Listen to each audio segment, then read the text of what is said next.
following is a UTV 44 sports production.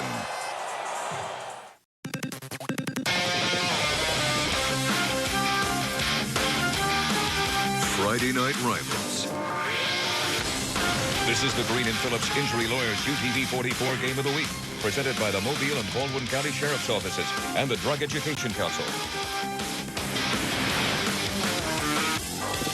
It's not often you have tears before a game, but that's what happened before this one tonight. Just moments ago on the field, brothers Ben and Brian Blackman with their entire family, mom, dad, brothers and sisters, all get together for this historic Blackman Bowl, the first time two brothers will coach each other against each other in the playoffs, and it happens tonight on the Hill here in Spanish Fort as the Toros play host to the Opelika Bulldogs. Good evening. I'm Jim Cox. My partners Dan Brennan and Vic Lockett. So you got two of the best offenses led by two of the best quarterbacks going up against two of the best defenses in the state.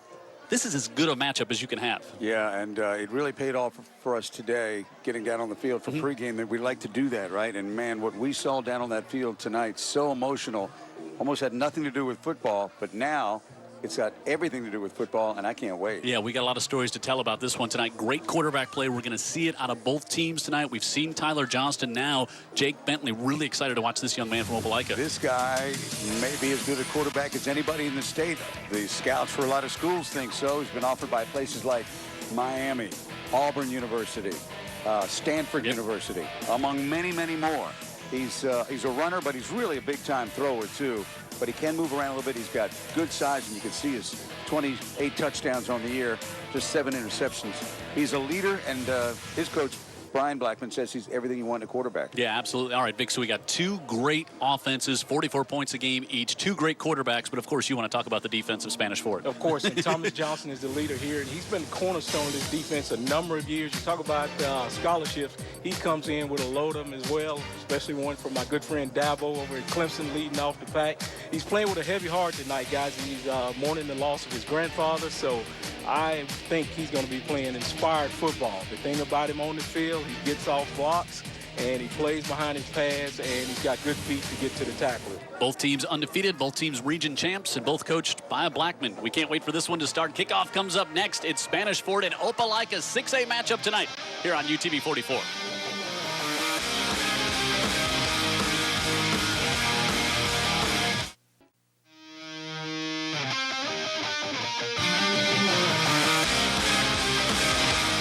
Absolutely packed house here in Spanish Fort tonight for this quarterfinal matchup. And if you were wondering how many people would be here if this game were live on TV, the number would be the exact same. Same number. But you would have that many more people able to watch this amazing matchup live. There is such a great story that is being told here tonight.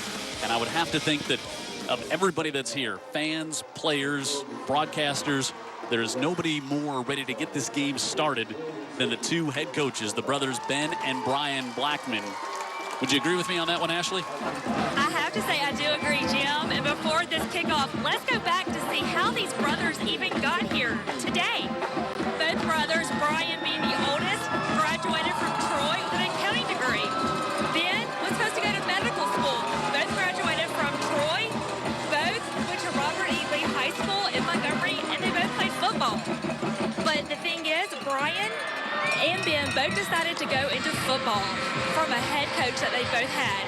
Now, Brian has been at Opelika High School since 1996, and we all know that Ben started at Opelika and has ended up here at Spanish Fort. Let's just say, guys, this is the game of the state tonight, and the Blackmans like to believe that once kickoff starts, it's about football and not what your last name is. Yeah, I think there's some people that would make the argument that these are, take whatever classification you want, these might be the two best teams in the state right now. I mean, they might be. Yeah. They might be. And these guys obviously know how to coach. Talking to the daddy of the Blackmans before the game, he was talking about Ben being here at Spanish Fort after years at Gulf Shores, and said he's ended up in a good spot. Yeah. Well, yeah, they win. They don't just win games at Spanish Fort. They win titles, and that's what's amazing. The Opelika team, you've heard about them for years. A great program. No state titles. Been there once and never won. No state title trophies yet. Spanish Fort comes in with 3. A very young program, ready to go, and they have put themselves on the block, and they're starting to run it. They have 3, and I think a lot of people would also argue that Tyler Johnson doesn't get injured last year.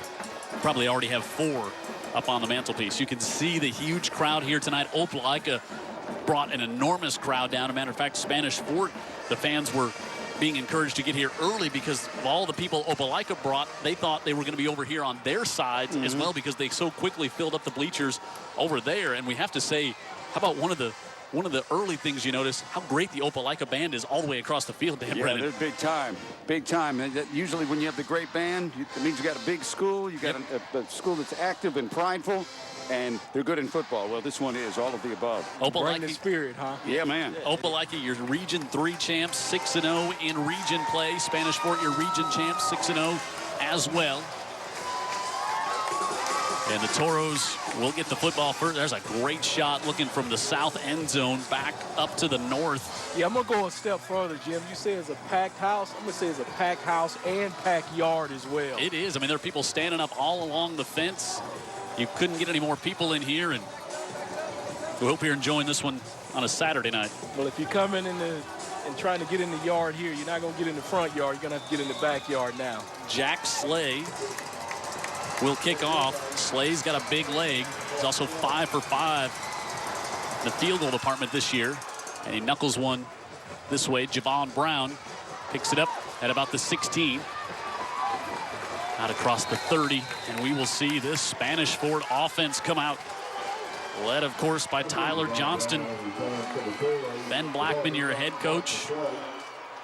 He's off to a good start here at Spanish Fort. Yes, he is. 12-0. He's only been challenged one time this year, really. That was a great game we did Against live. Blunt, yep. Yeah, with Blunt and Spanish Fort right here on the hill. Back on October the 9th, that was a 41-38.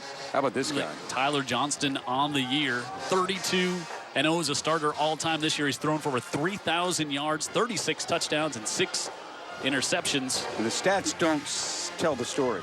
And he'll keep it on the first play of the game. And Tyler Johnson is going to be very close to a first down for the Toros. Here is that Toro offense averaging 44 points a game. Betts, Johnson, Murphy, the new center, Prince, and Eubanks. The offensive line that opens up such great holes. Morgan, Javon Brown, the receiver, had a big game last week. Pittman, the big tight end. Rella on the other side. DeVoris Thomas, of course, in at a running back spot. Tyreek Graham will be there. And we get a whistle before the snap. Yeah, I was just about to brag on my boy Jacob Johnson, but that time moving a little bit too early. Big number 77. Prior to the snap, false start on the offense. I can promise he'll make it up as the game goes along. Well, it was a first down, so now it's 1st and 15. Here for the Toros. Motion. Tyler Johnson with pressure coming, steps up, looks, dumps it to the near side. He's able to get Pittman up to the 48-yard line. Great job by Johnson to make a move there. Here's the defense. This defense, 49 sacks on the season. Allen, Martin, and Johnson and Bridges on the outside. Yancey and Johnson, your linebackers. Geis, Bowler, Benton, Ezel, and Manley in the secondary. We'll talk more about this defense in a moment. It's got across midfield down to about the 48. It's going to bring up 3rd and very short here for the Toros as DeVoris Thomas with the carry.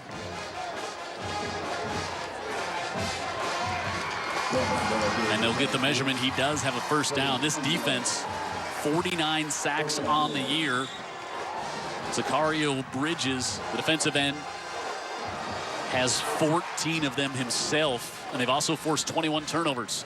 Johnston over the middle of the field, and he's got Pittman, and that's going to be good for another first down. You know, he's so surprisingly athletic. Let's take a look at this right here. Yeah, here's how they got there. You know, the one test was the game we did here on TV, the 41-38 win over Blunt. The week before, Baldwin County, that was just kind of a game that Baldwin County came back into against some substitutes. But there in the playoffs, Pell City, Spanish Fort got off to a slow start dealing with some off-the-field issues in that first game, but then they really turned it on last week as Thomas trying to push the pile ahead, and he will down to the 32. You look at the region, this is 4 in a row Spanish Fort has won in this region.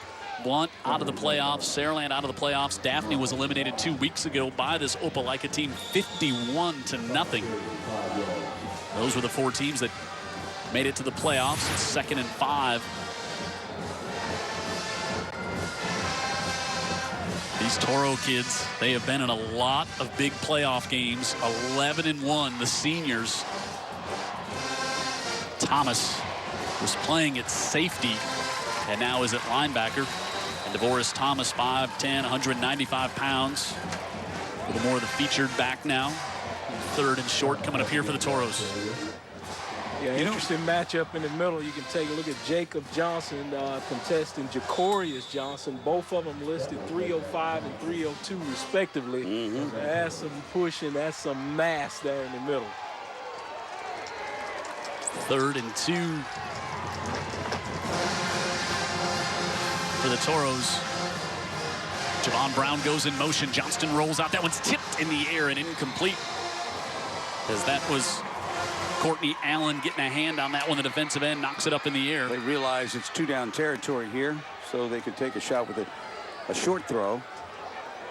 So our first big play of the game comes up here. 9:31 to go. 4th and 2 from the 33. Always a good idea to let 17 keep it. Instead, they pitch it off. Thomas on the right side. He's going to be hit and knocked backwards. Nothing doing there as Trey Ezel, the safety, comes in there and is in on the initial contact. Great job of penetration. Zach Yancey, the linebacker, there as well. And Opelika comes up with a stop on 4th down. Blew it up, Vic Lockett. Yeah, Ben, the defense did, but did not break at the end there. When it came time for a big play, big 4th and short, they showed up with some penetration and stopped him short of the 1st down. Wow, we'd love to see great players. And right there, you're going to look at one, Jake Bentley. Dan talked about it in the pregame show. 27 touchdowns this year, 175 yards, and he'll hand it off. Josh Johnson, he's hit in the backfield. Penetration by Thomas Johnston there. Go ahead, Jim, I'm sorry. I was going to say Josh Johnson, 24 touchdowns rushing for that coach Brian Blackman there. 7th year up at Opelika, was there, longtime assistant to Spence McCracken, who really got him into coaching, the Hall of Fame coach. Got him into coaching. Ashley was talking about he was going to do a career in medical sales. This one knocked down at the line of scrimmage. Looks like that was Trey 3. Yep, got the hand up there. Keon White also over there as well. Norrell, Bickerstaff, Carlisle, Chambers, and Butler. The offensive line, Butler just a sophomore. Moss, one of the best receivers in the state. First Opelika receiver ever to have a 1,000-yard season. He's got it going on there. Johnson Florence, a blocking back. Fortenberry, keep your eye on the big tight end, number 20. He's going to Western Kentucky, and he's got 6 touchdowns on the year. Bentley will pull it down right up the middle. He's hit by 3 again, and that's going to be a quick 3 and out. And these two defenses are nasty. Yeah, they are. And they're showing it early. Here's the Spanish Sports starters. White, Johnston, and Thomas, 3 who knocked that pass down. Hall, Steiner, and Johnston, the other linebacker. Holcomb, Mitchell, and now Chase White comes in to start at safety because DeVoris Thomas goes over to start at running back for this team. Jake Bentley, the junior quarterback. We're going to talk a lot about all he's done so far this year. A coach's son, his dad, a coaching legend in South Carolina on the high school ranks now, a member of the Auburn staff. He'll also punt. Javon Brown back at the 31. Bentley with a great kick. Brown goes with a fair catch all the way back to the 21-yard line. This is big boy football taking place right here. Yeah, talk about big boy football. We got Jacorius Johnson, that 6', 305 guy on the punt team. Gotta like it. Unless you're the returner. Yeah. I don't think he'll touch the returner in the open field. 46-yard punt. We got to say something about the guy that fielded that punt, too, because we heap a lot of praise on some of the individuals on this Spanish 4 team. Javon Brown, man, look at the season he's having. Just under 1,500 yards receiving, 17 touchdowns. Had 5 last week. Yeah, I thought about him last night. It's just so many all-stars on the Spanish 4 team. It would take us 10 minutes to just talk about all of those guys. But they're an all-star that is a team. Yeah, Yep. And that's key. That's There's key. That is Tyreek key. Graham, he'll carry the football a lot with Thomas back there. We'll also see Javon Brown get some rushes. 6-yard pickup on first down. Tyler Johnson, 9 of 14 last week, 6 touchdowns. And he'll carry this one up for a first down. Ashley's ready with another orthopedic group sideline report. Ashley. Y'all were talking about earlier how packed it is, even on the sidelines, around the fences. The gates opened at 5 o'clock today. Actually, Opelika High School received an email on Monday telling them that they needed to be here at 5 o'clock, where to park, if they wanted anywhere to be. One thing also Opelika had this week was a countdown clock to the game tonight. So they have been motivated all week for tonight. Yeah, they had 1,000 tickets and they went quickly as we've got an injured. Well, I can assure you the magnitude of this football game, the clock was just a minor. That was not the major. I think that might be Zach Yancey. Nope, that's Jordan Johnson, the other linebacker who was down there for Opelika.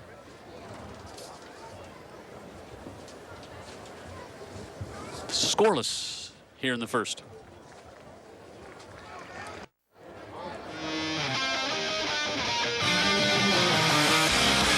Jordan Johnson being helped off there.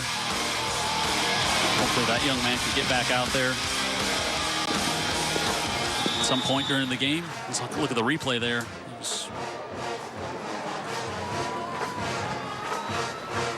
Looks like he got that left knee caught underneath him. Tyler Johnston steps up looking at the middle of the field for Javon Brown, who can't hold on to it at the 30. Had a step, tried to high point the football. The defender came in and disrupted it at the last second. Tyler threw that one under duress. He was lucky to be able to get it out there to him. Javon Brown, Dan was talking about the season he had last week. He had 6 catches, 223 yards, and 5 touchdowns. Yeah. 4 of them in the first half. There's kids that say, hey, did you see my season stats? And they're proud of them. Hey, and they're those. Remember when Tyler Johnson went down, came in and did a marvelous job just standing in for him. Yep. Been a great player on this team. He's going to make somebody a great player at the next level. I don't know if everybody's figured that out yet or not. Tyler Johnston right up the middle, and he's hit and driven back. Sicario Bridges in there early. Also Jacorius Johnson. Yeah, Bridges and Johnson. Bridges 79 tackles coming into this game. We talked about his 14 sacks, and he's got 12, make it 13 tackles for loss on top of 14 sacks. Wow. Disruptive. They allow just 13 points a game. Both of their playoff wins have been shutouts, and not a lot of point in the postseason yet. And they've got 3 shutouts in their last 5 games. 3rd and 10 for the Toros. Johnston, far side, looks for Pittman. He's got it. He falls down, and he's going to be just short. All right, Coach Ben Blackman. 4th and 1 coming up from your own 42-yard line. You know, if anybody's got questions about Tyler's arm, I mean, that's the far side of the field. He gets it there. Yeah, no doubt. And let me tell you, he's been throwing it under duress every time he's dropped back to pass it. This Bulldog defense is used to harassing the quarterback, and they're showing it tonight.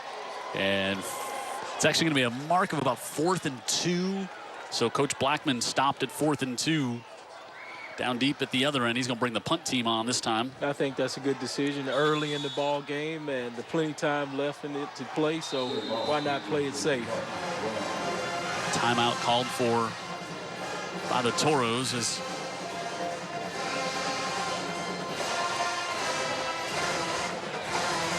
Ashley saying there was an issue with the play clock. That's why the Toros took a timeout. Well, they still had plenty of time to kick it when the issue came up. Other games going on last night as you watch this. McGill-Tulane and Central Phoenix City. Winner will take on the winner of Spain Park and Hoover and play for the championship. That's the semifinals in 7A. They play one less round in 7A as Brown ready to punt. Good kick. Moss watches it bounce, and it takes a great Toro roll. That one's going to go all the way near the 10, now to the 9-yard line. 6A games, and including this one tonight, the winner will meet Bessemer City and Benjamin Russell. Clay Chalkville, #1 team in the state in the 6A all season long, taking on Minor. Austin and Gardendale round things out. 5A, Demopolis hosting St. Paul's. Beauregard and Jackson could have that St. Paul's-Jackson rematch in the semis next week. Yep. Alexandria and Russellville, Gunnersville and Mortimer Jordan, 4A, Andalusia and Mumford, Leeds and UMS Wright, and what a lot of people are saying is the state championship game in 4A. Bentley, lots of time, wants to air it out on the far side. Look at that, hangs up in the air. And just out of bounds. He rainbowed that down the far sideline. Yeah, you can see this kid's got the sort of arm talent that they love at the next level. And trying to get to Jaleel Hurd there. So Bentley, last week, 5 touchdowns. He was 19 of 23 for 329 yards. Dan mentioned the offers, big-time schools, Auburn, Miami, Stanford, and there's going to be a whole host more. He's just a junior. Right. 6'4", 215, great leader. Gives it off to Josh Johnson, trying to get to the near side, and Johnson steps out of bounds at the 13, and a late flag comes in at the line of scrimmage. And saw that Justin Thomas had his helmet off on that one. You wonder if it was part of the infraction. Yeah, Josh saw a hole in the middle there, but then he decides to pop it outside, which I thought was a good decision because that hole closed up pretty quick. Looks like it's going to be against the Toros. Personal foul on White. Oh. Penalty is half the distance to the goal. Replay the down. Don't see the offensive personal foul all that often. Yeah, it could have been something like hands to the face, something like that. Might have caused the helmet to come off. Yeah.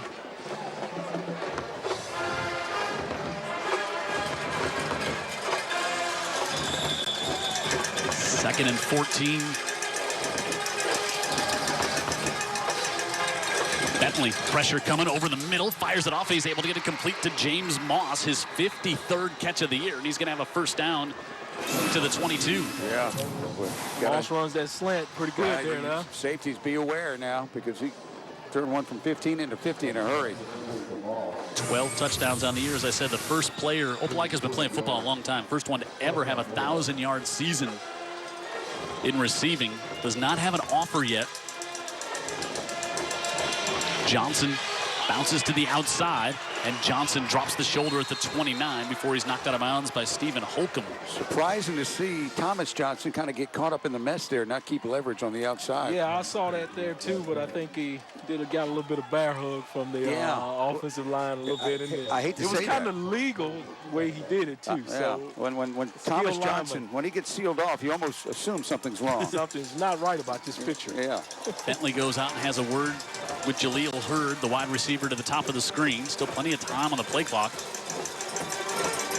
Bentley looks, floats it to the near side, wide open as the tight end, Fortenberry, and Fortenberry inside the 30-yard line with his 25th catch of the season. Well, right away, you can see who's at the control of these offense, Dan. Jake Bentley goes out there and whispers something to the total opposite side of the field, but then passes it back over here to the other side. Wonder if it was all smoke and mirrors. 43 yards. Looks like that's exactly what it was. Yeah, Fortenberry was committed to go to South. He was going to go to South and then decommitted and went to Western Kentucky because he felt they used the tight end more up at Western Kentucky, and said the South staff was great at it, about it, saying, hey, you got to do what's best for you. Wow. Well, South's been using the tight end a good bit this year. Johnson on the left side with a huge hole. Johnson inside the 10 and knocked out of bounds at the 7-yard line. And Johnson, who has 24 touchdowns on the year, is running downhill on that one. Yeah, he negotiated the hole really good, then bounces it outside, gets all he can get out of James Moss right there blocking for him. Gets up there, and his team set up real pretty going first and goal, looks like. You can see Jake Bentley trying to push the tempo. He was clapping, wanting to get the play in and off quickly. Bentley wants to keep it, hit in the backfield, and he'll get dropped at the 10-yard line for a loss. A couple. Stockton in there. Well, Stockton's a big guy. He could not get Bentley to the ground. That would have been a 5-yard loss and really put them in a bad spot here. Yeah, Bentley's a big guy too at 6'4", but I don't think running's his forte. He's rushed it 58 times for almost 300 yards this year and 4 touchdowns. Okay. A talented young man.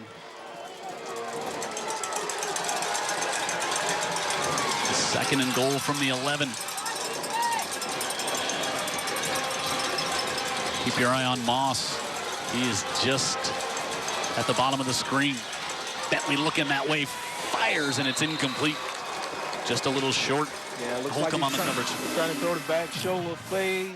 They kind of died on him before he got all the way out there. How about juniors in high school now throwing the back shoulder? And spinning it. Yeah, man. Third and goal from the 11.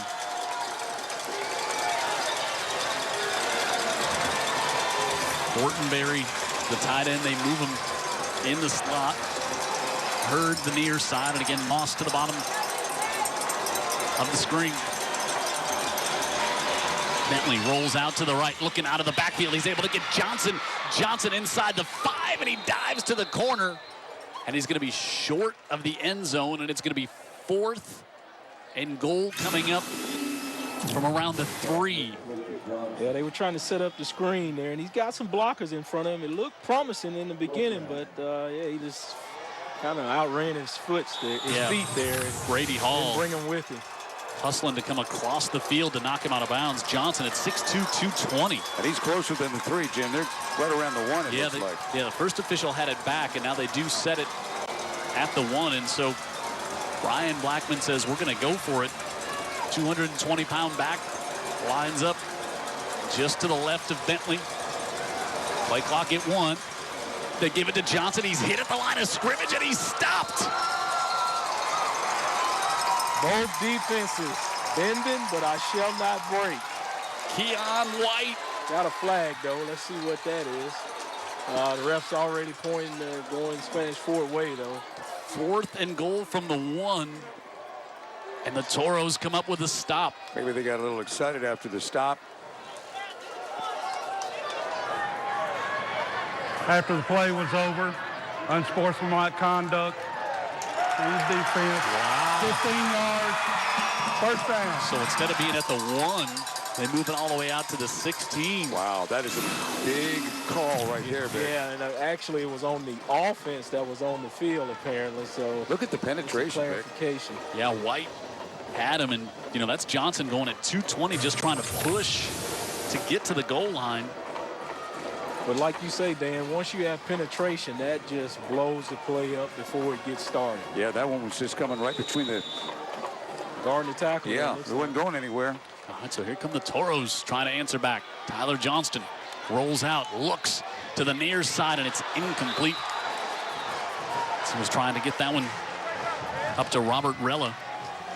Good coverage back there by Chris Manley, the senior. You know, we do so many of these games. You just hate when a game doesn't live up to the billing early on, don't you? Yeah, well, what happens usually, one team is flat and the other one's high. But tonight, I think we're even killed. We got two teams up for the task, and neither one of them peaked before they started playing the football game. You're right. The Fort was able to drive it the first time they had it, and then Opelika with a great drive that time. 2nd and 10. Javoris Thomas. Yeah, when these games are just built up so much, you know, somebody somewhere along the line usually gets too excited a little bit too early or a little bit too late. But right here tonight, I think both these teams are ready to play and ready to go at the blow of the whistle. I agree. 3rd and 7. Credit the coaches for that, the Blackman brothers. Sure, they've got some similarities in preparation, too, that they probably do. That's a good point. Thomas splits out. Now they pitch it on the inside. Javon Brown turns the corner. Javon Brown's got a first down for the Toros, knocked out at the 39. Yeah, my big boy Jacob Johnson was leading around, but they took themselves out of the play so much he didn't have much to do. He started just playing in the grass. Devin Geis was left just grabbing. His momentum was taking him the wrong way. The cornerback, 11. And Brown, I'm telling you, this guy is electric, and you'll probably see Spanish Fort do just that, Jim. Get him the ball even around the line of scrimmage and see what he can do. He can scat. Tyler Johnston to the 43.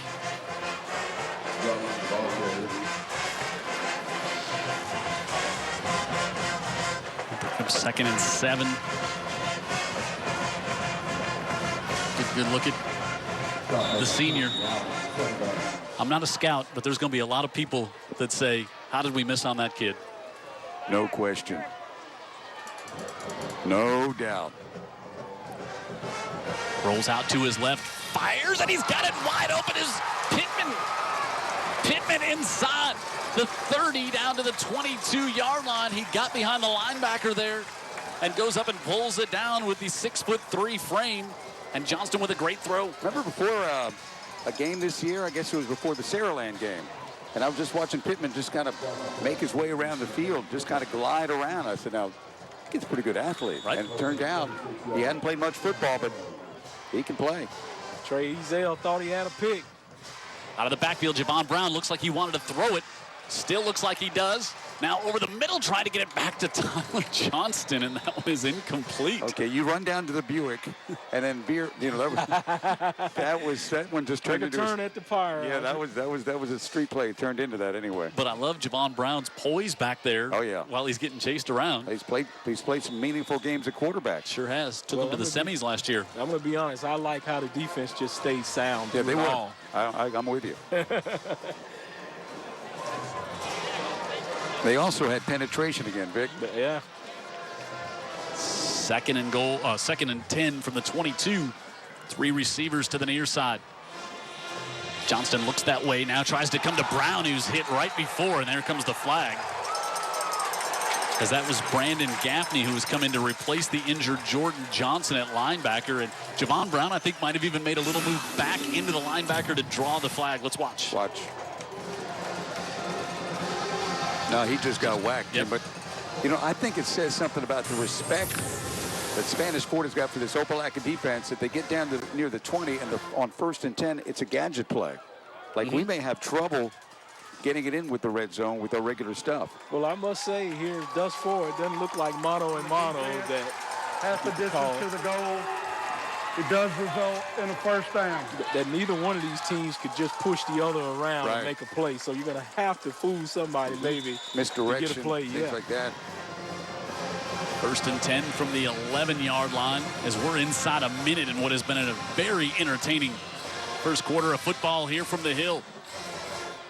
Tyler Johnston wants to keep it right up the middle. Touchdown, Toros. He ain't going down. He's not going down. No.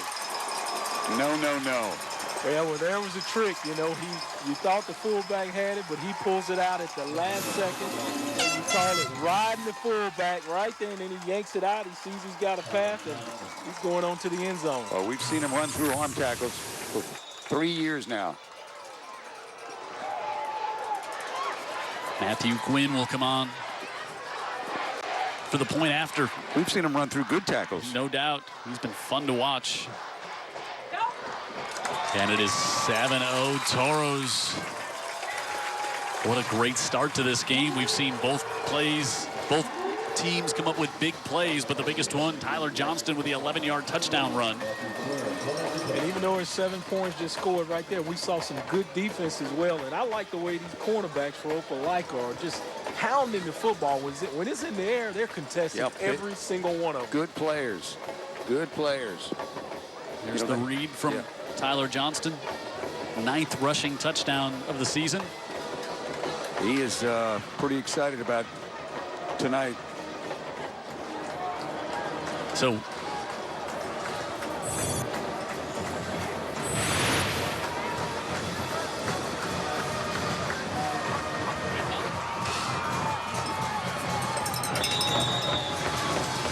the kick coming from Matthew Quinn. Pooches it to the near side, and a fair catch called for by Fortenberry. 7-0 Toros on a Tyler Johnston touchdown, and he's playing with a heavy heart this week, Ashley.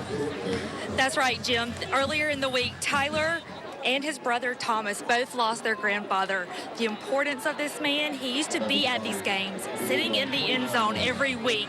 His mom actually is on the sidelines every game doing photos of the team, and she was just telling me that this week all the players keep saying, now we have a guardian angel in heaven, and right there at that touchdown, I'm sure his grandfather is smiling. We got a little more to that story here. We were at the right place at the right time. The give, this is Tanner Blatt, and he's up to the 34-yard line, Dan. You know, we may want to wait till we got a real spot where we can tell this story in one fell swoop, because it's so personal and so amazing. Another Johnston boy that is part of that story. As Thomas makes the tackle right there, right on cue. This will be the last play here. The first quarter as they fire out, and that one's tipped up in the air. And of course, I say it'll be the last play, and it's an incomplete pass with 2.7 seconds left. Tell you what, they had what they wanted. They Big Lon had was it pointing. 3 He was on 2 out there. When you're outnumbered and not lined up correctly, it usually results in a big play. We've seen a lot of that this year. Yeah. With people being out of place. Well, these offenses are getting more and more intricate, and it is tough. I don't see how these defenses at this young age are able to prepare for it.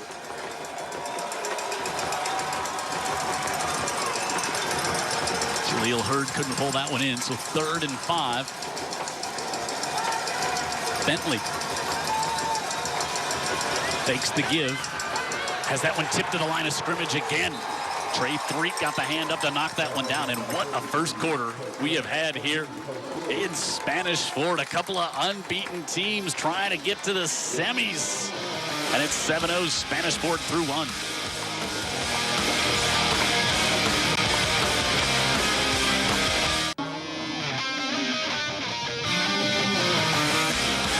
Get ready to start the second quarter. Dan, we were on the field before the game and just got such an inspiring story. Yeah, so the Johnston's grandfather passes away midweek. They were very close. The kids were very close to the granddaddy. And unbeknownst to the young men who play and star for Spanish Fort, the granddaddy, with the idea that he may not be around for this game, made a videotape speaking to the kids directly, looking into the camera, and inspiring to play as well as they could. And you're the leaders of the team. You need to win this game. And those kids and their dad watched that video, 17 and 5, nobody else. And moments before the game, they got a chance to see that video. We can't imagine what's running through them right now. It was right after they went off the field for warm-ups before they came out. Bentley with a great kick. Javon Brown calls for a fair catch, and it bounces. This one takes a bounce. Oh, and it's picked up.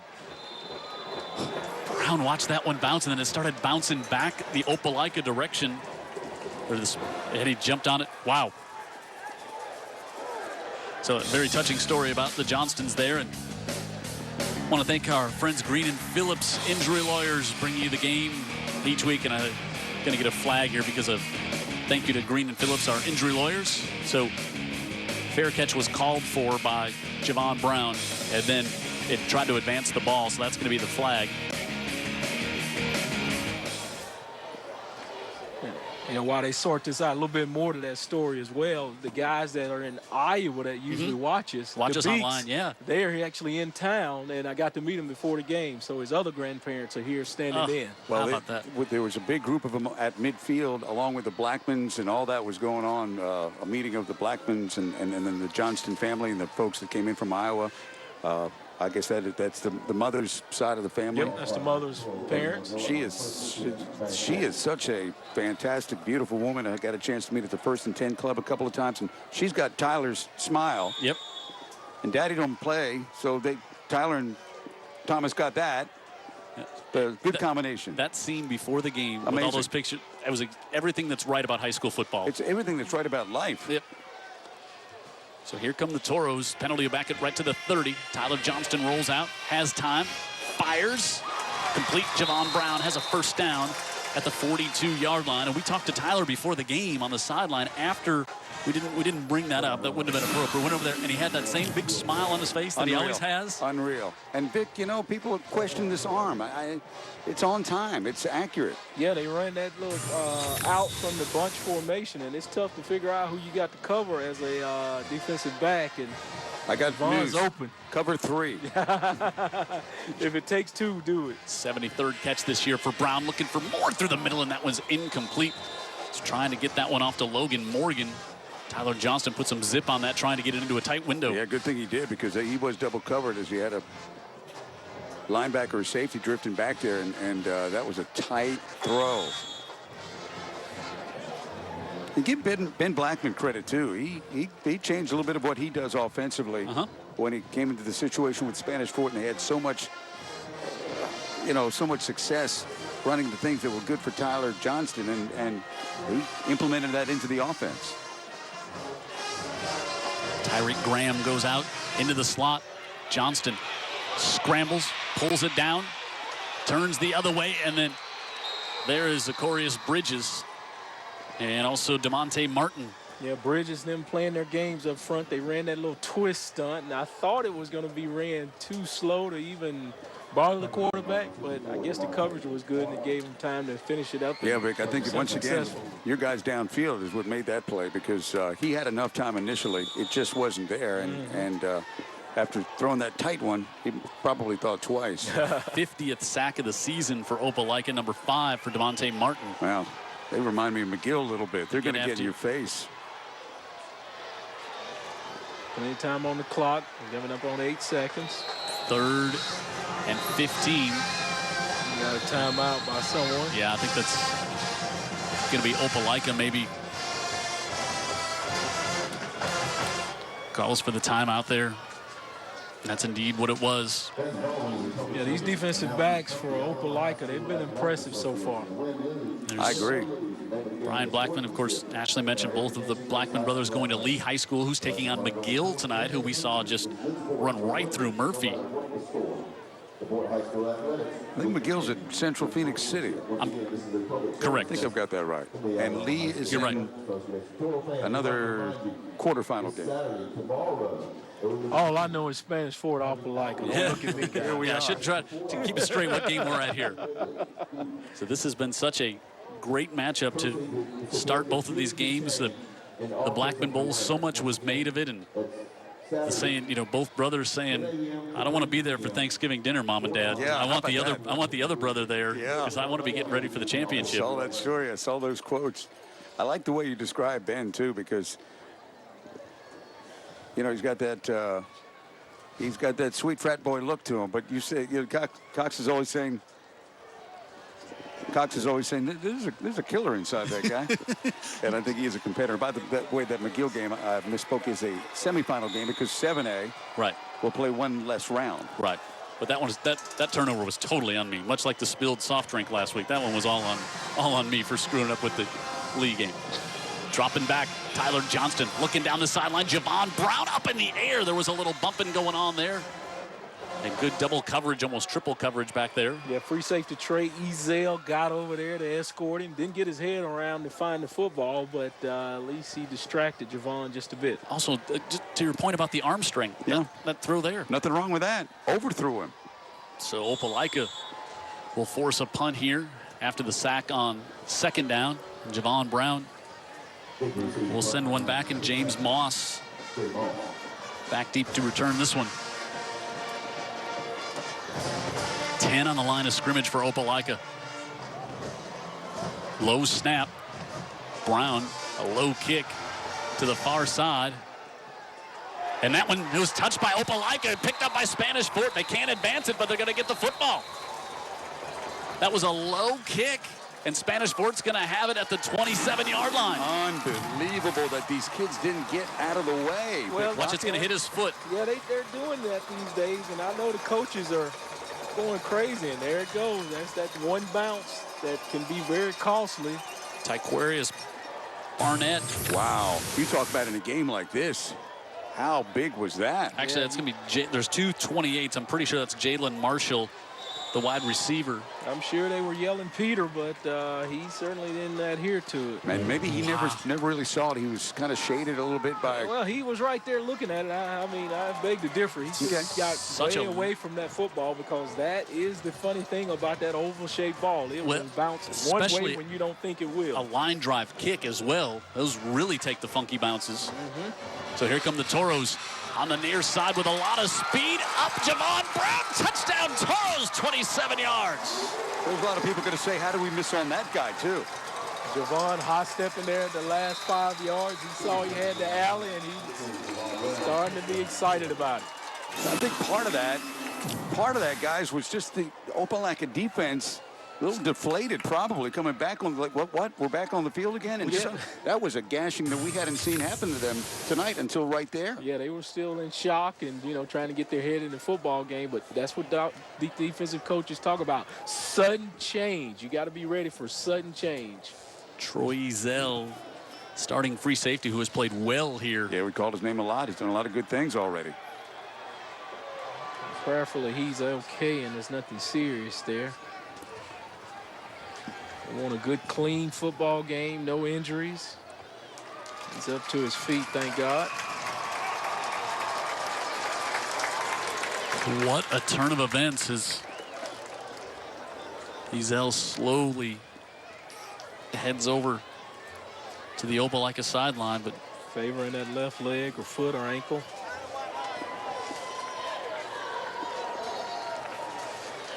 He'll get over there. So, as you said, Dan, Opelika's defense comes up with a great stop. They get a sack. They're going to have pretty decent field position. Low snap. They had some pressure on Brown, and then all of a sudden can't get out of the way of the punt as it's rolling down in a one-play drive. Defense doesn't show up for one play. Now you're down. Matt Quinn. Ooh, that one nearly was blocked, but it's good. And it's 14-0 Toros. Impressive start for the team in gray.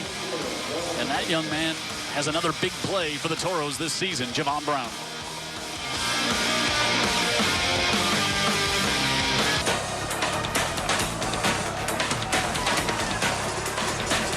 More of our friends bringing you the Green and Phillips Injury Lawyers Game of the Week.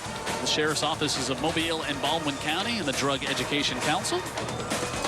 Also Alpha and Pepsi, which nary a drop has been spilled in the press box this week. Today, right. How about for Opelika, a team that's just had their way with everybody all year? Only a couple of games that were even close. Quinn pooches it to the far side, and this one loose, and the ball is loose, and the Toros trying to get after it on the far sideline. Toros saying they have it. Toros saying they have it. We've yet to get an official call. Now the Toros have it. Special team. That's why they got that name. Special.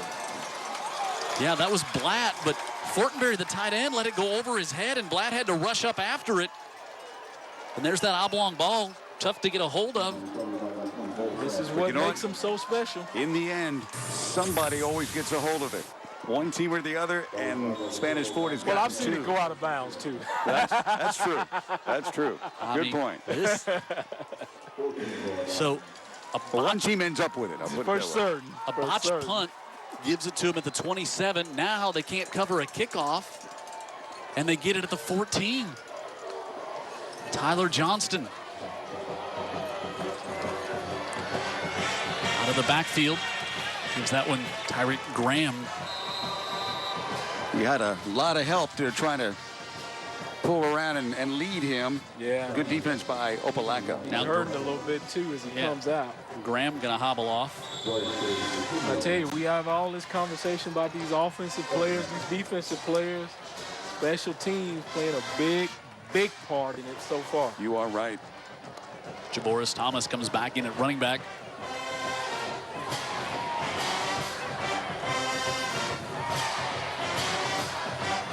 Tyler Johnston looks out on the far side, and he's able to get it complete to the 9-yard line. And there's Pittman again with the reception. That was kind of a low throw, and Pittman did a good job to grab it and bring up third down. Boy, Opelika's got to. They got to at least think, boy, if we could hold them to a field goal, that's a win here. No doubt about it. Yeah, getting the ball with the backs against the goalposts, two drives consecutive. For certain, if they can just hold them to a field goal here, they will be overjoyed. 3rd and a long 5. They will be overjoyed. I will be surprised. Javon Brown goes in motion. They fake it to him. Now Johnston has all kinds of time. Now some pressure coming. He's going to be hit and dropped.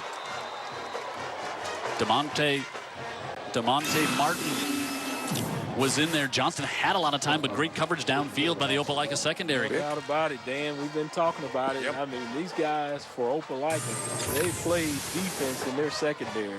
So I am surprised. It's rare that we've seen Johnston not even be able to pick up a first down in this territory. A little surprised that maybe we didn't see Tyler, Try to run a couple. Yeah, I think especially right there with 3rd and 5, because it could have been 2 down territory if they got close. 34-yard attempt, 9 of 10 on the year for Matt Quinn.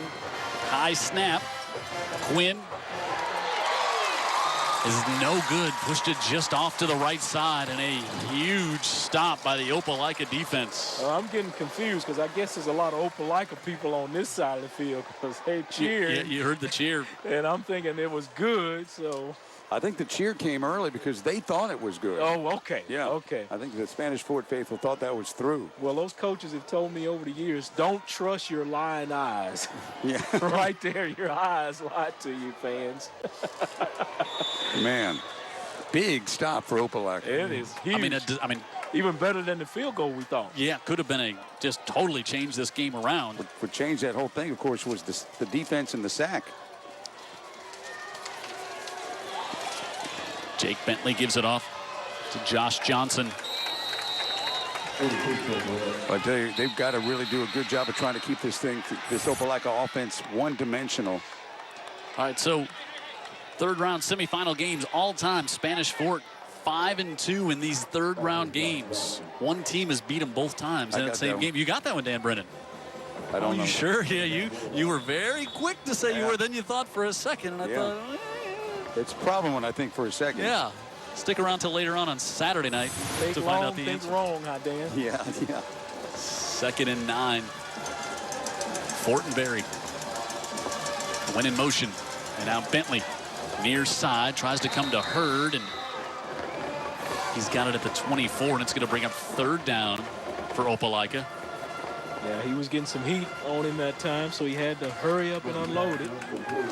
This quarterback, Bentley, looks like, you're 3rd and 5 or less, that he can just power it out there and get you a quick 5 yards. I'd really like to see him get showcased a little bit in this game here tonight on television. Well, it looks like that they're going to have no choice.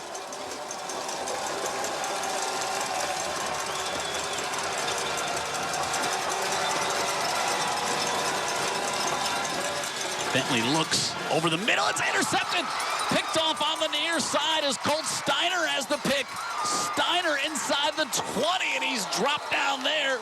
But the Toros are in the red zone again.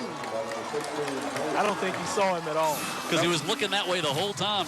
Yeah, I don't think he saw him. Thought he was going to drift out of there or something. Wow, that's a great play by Steiner. Athletic, wasn't it? Yeah. High point the football. Keep your eyes on the quarterback. Kind of read his eyes. Step in front of the intended receiver. I know Colt's granddaddy, long time, and he's been touting that young guy, calling KSJ, saying he's coming along, Dan. He's going to be a good player. That was 5th, 6th, 7th grade. Yeah, that's his first interception of the year to go with a sack and a bunch of tackles. I'll tell you what, let's see what this Bulldog defense can pull out of their gut now, because here again, their backs against the goalposts right out of the blocks. Tyler Johnston on the right side, then cuts it in the middle and drags a defender to the 15. Now, see, Tyler Johnson is a human gut check. That's what he is. That's why I say, you get the ball down there. Hey, we saw in the Blunt game. I mean, that's the end of the Blunt game. Yeah, he just took over. Yeah, just turn the football over to him, Lay. Not that you can necessarily do that all the time, but at least give him one shot at Tyler. Oh, sure. Yeah, out of the sequence of plays, I agree with you. Boy, this Opelika defense, it seems like, has just been out there the entire first half of this game. If it feels like that to you. Yeah, right. And you're just watching. We're just watching. 4 receivers. Johnston in the middle looking for the end zone and a diving. Incomplete.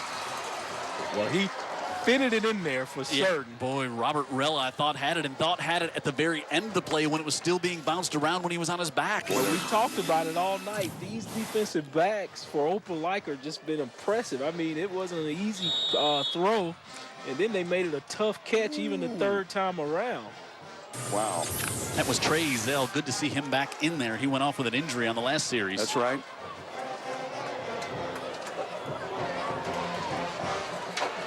Wow, time of possession. All Spanish Fort, as we said. Tyler Johnston to the near side and unable to hold on to that one was Javon Brown. And Tyler Johnston thought it maybe a late hit coming there from Courtney Allen. And now we're going to have to try another field goal. How about this Opelika defense? They are for real. Wow. So this one will come from the near hash. So what is This will be that? 3 possessions that they've got it with their backs against the goalpost and yielded how many points? So this we'll see here on the kick. Thus far, 7, right? Yep. This will be a 32-yard attempt. You can see the angle. Matt Quinn, and he does not make that one either. So it is 7 with 3 possessions in the red zone. Yes, and so Matt Quinn, who has only missed 1 kick all year, I'm liking it. misses 2. I am liking it, guys. Well, he's not. No, well, and you know, as crazy as this game feels, all Spanish forward, you know, if you're Opelika, you got to think, all right, it's 2 touchdowns, but this game could be over right now. Yeah, well, they've got enough players to get 14 points in a hurry. And again, I think if Spanish Fort, as great as this quarterback is, if you can turn it into a pass-only offense, you'd be doing yourself some favors because you got to bottle up the run. If he's got play action, you could be in some trouble. Bentley steps up in the pocket, now zings it. That's going to be pass interference, but it's hauled down anyway as Moss has it all the way to the 20-yard line. How about that throw? Yeah, but there you go. I mean, they are just a few plays away because of the talent like that. This guy, huh? Yeah, you've been talking about Bentley. He shows it off right there. I mean, that wasn't even a rainbow. I mean, the trajectory of the ball was almost a line drive. And how about Stephen Holcomb to go hawk him down there and save the touchdown? Holcomb with some real speed. 60 yards. 3 flags down, by the way, all around the 50. And there's one over on the very far sideline, which was well away from where there was definitely going to be defensive holding or pass interference. Maybe it was both, Jim. He might have had a hold at that point and an interference. I don't know. Yeah. We'll have to let him figure it out and tell us. If you're going to take the penalty, just tackle him at that point, Well, because you see what happened there. We'll talk more about Moss in a second after we get the call, but having the great year, he's 5'10", 180. And Brian Blackman says, you know, the only thing he's lacking is 2 inches. Yeah. Otherwise, they'd be all over him. Pass interference. The defense decline. Sideline warning.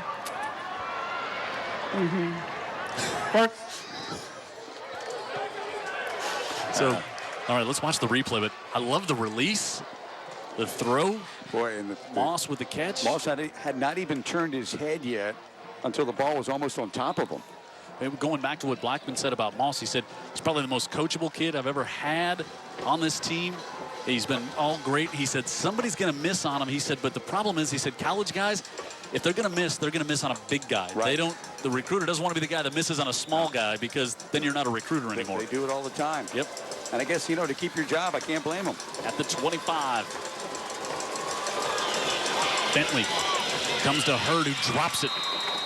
Started looking downfield before he looked the football in, and common mistakes among young guys. Professionals as well. First things first, catch the football. 2nd and 10 coming up for Bentley and his crew. This Opelika team averages 229 yards a game through the air, 191 rushing. That's 420 yards total. They scored 71 on Valley back in October. Yeah, and they've gotten hot lately. Yep. They've really turned on the juice last 4 or 5 games. Tanner Blatt turns to the far side, and he'll get shoved out of bounds and bring up 3rd and a couple. Blatt, another senior, just a gritty running back who's rushed for, he's closing in on 500 yards this season. Not sure what the tackles are doing. They're doing it well, but the Spanish Fort not sealing the edge on these bounce out plays. That looks like they're actually, the play is for over tackle, but they're just bouncing it outside, getting leverage. Yeah. 3rd and 3. Blatt up the middle, and he has a first down to the 11. I didn't have to bounce that one outside. Well, great shot by Jarrett to give us that end zone view, and you saw the splits, how wide they were, and just by alignment, that took them out of the play. Right. I think that's how Tyler Johnson made a big run earlier on a quarterback draw. Good look at Blatt, 5'9", 175 pounds. You ain't got those splits a little bit tighter this time. From the 11. Bentley to Blatt up the middle, and Blatt lunges forward, and he gets down to about the 2. Tight split, same result, though. Yeah. So they're moving some folks out of the way. Big 65 in there. He's digging some folks out. DeAndre Butler. Yeah, just a sophomore at 300 pounds. 6'3". How you like that laying on you, Dan Brennan? No, thank you. Bentley right back to the hot hand, and Blatt. He stood up in the hole this time. And it's going to bring up 3rd and short. We've had a lot of plays inside the red zone, haven't we? Really have. Spanish Fort has been living there. And they have not leased any space. They have actually owned it. This one has been all on the ground after the big completion of 55 yards. Caleb Florence, the blocking back to the left. Blatt, and now Moss in motion. Moss comes in tight. Bentley wants to roll out that side. Pressure coming, and he's going to be dropped all the way back at the 13. Yeah, he rolled right into the blitz. And he had some receivers out there, but he just couldn't stop and wind up and get it out there to him. Thomas Johnson coming from that side. You're right. That was just an unfortunate circumstance for them. Yep, Chase White, the sophomore, comes in to make the stop, and now we'll see Jack Slay, 5 of 5 on the year field goal tries. This will be from 30. Matt Quinn, his counterpart, 0 for 2 tonight. You know, Quinn's hit them both real solid. Yep.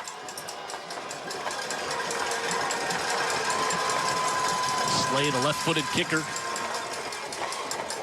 hits that one solid as well, and he's got it, and Opelika is on the board. 14-3, stingy defenses in the red zone, and Slay stays perfect on the year, and the Bulldogs are on the board with 3 minutes to go in the first half.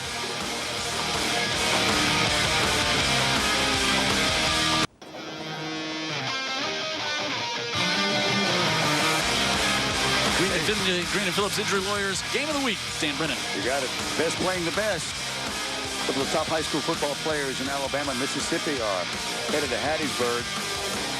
And that's going to be December the 12th for the 29th Alabama-Mississippi All-Star Football Game at the University of Southern Mississippi's D.D. Roberts Stadium.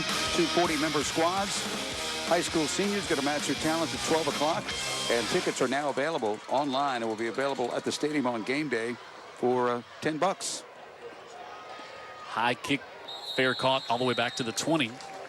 It's a public service message from the Alabama High School Athletic Association. That's always a fun week for high school guys. I played in the second one, and surprised they got it over in Mississippi this year, but that'll be fun, I guess. For years at Ladd Stadium. Yes. This is old news by the time you're watching this broadcast, but leading UMS 27-0 with a half. Big surprise for us. Shocker. Well, I hate to say it, but the one in front of us will be old news as well. Yeah. Yeah. Way to rub it in. But it's not old news to us right now, so let's enjoy. Like, I need a little more gas on that fire, Vic Lockett. Javon Brown with the catch. And Javon to the 27-yard line. Pick up a 5 on first down. Boy, it is hard to do a whole lot downfield against this team. You've got to have talented receivers and a really good quarterback to fit things in, and you can see they even come up and play those little screens very well too, Vic. There's not much that defensive secondary doesn't do well. Yeah, that's why they're good defense. And how about not just how well, how about the composure they kept after the wheels could have come off there? Sure. Yep. Just about 10 minutes ago. Give Javoris Thomas, and he'll be knocked out of bounds, and no gain on the play, maybe even loses one. Well, I tell you, where they're playing, it looks like it's 14 guys out there on defense, and they're all in the box. Thomas has not had much success so far, so it's really been, Tyler Johnston or even Brown on the quick little pitches for their ground game. 3rd and 7.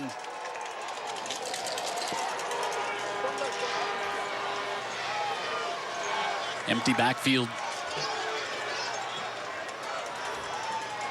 Tyler Johnston had trouble with, like, the ball was a little slippery. He's able to come to Pittman, and he's got him for the first down. It looked like the ball was kind of slipping out of Tyler's hands back there in the pocket, but rights himself and fires a strike to the near side for a first down. Yeah, but Jim, that's Tyler Johnston. You remember who's playing, right? Yeah, exactly. Yeah, I thought it was a single route out here to the left, but no, I see the receiver out there on the edge as well. Well, you're right. He knew right where to go with it. Yeah, that was his first read was a tight end. See a little Johnston run action here. Would not surprise me. Still plenty of time. Play clock just approaching 5 now. And Pittman comes in motion. Give it DeVoris Thomas. Sicario Bridges. You got to get something on the ground going just to keep the heat off Johnson every time he drops back. This team just sack monsters. As Jim was saying, over 50 sacks on the year. That's a lot. And it's not like you see a lot of drop back quarterback, to just throw the weight and throw the ball on long 5- and 7-step drops anymore. You see so many quick outs, you don't get a chance to get those sacks. Up the middle, DeVoris Thomas to the 42. But I guess that also says you get on your opponents early and you make them throw the football. And now you get a chance to get the sacks. And probably you don't even give them a sniff at the line of scrimmage on running the ball. I mean, this is a big defensive line that's really active. So probably a lot of teams, Jim, were just completely outmatched in every way. Yep. 3rd and 4. Get a timeout here. Boy, how about all the coaches that are here in attendance watching this game tonight? I just walking around on the field and then coming up through the stands, I was stopped time and time again by saying hello to the Scotch from Viger, Coach Schamberger from over at Floor now, and they knew what they were in for. Ashley Johnson, the former head guy at Viger. Yeah, I think we're going to try to get Ashley, of course, one of the greatest defensive minds around here. Yep. We're going to try to get him up with our Ashley after halftime just to let him see, from a coach's standpoint, what he's seeing down there on the field. And he's got quite a perspective, too, because he knows a lot of guys on both staffs. He actually coached back in the 90s at Opelika as a young assistant coach. Under Spence McCracken up there. Right. Well, I think our Ashley Pope can do as well as he could analyzing his defense, too, because that's who I thought you were referring to in the beginning. A lot of Ashleys. Hey, how about this score at halftime? Hoover leads Spain Park 3-0. Wow. Hoover defense. Hoover, I love it. Hoover got shut out by Spain Park earlier this year. Spain Park defensive coordinator by our old friend Coach Bart. Johnston on 3rd down over the middle. That one complete for the first down to the 46. He had to dig it off his shoelaces, but he was able to do it.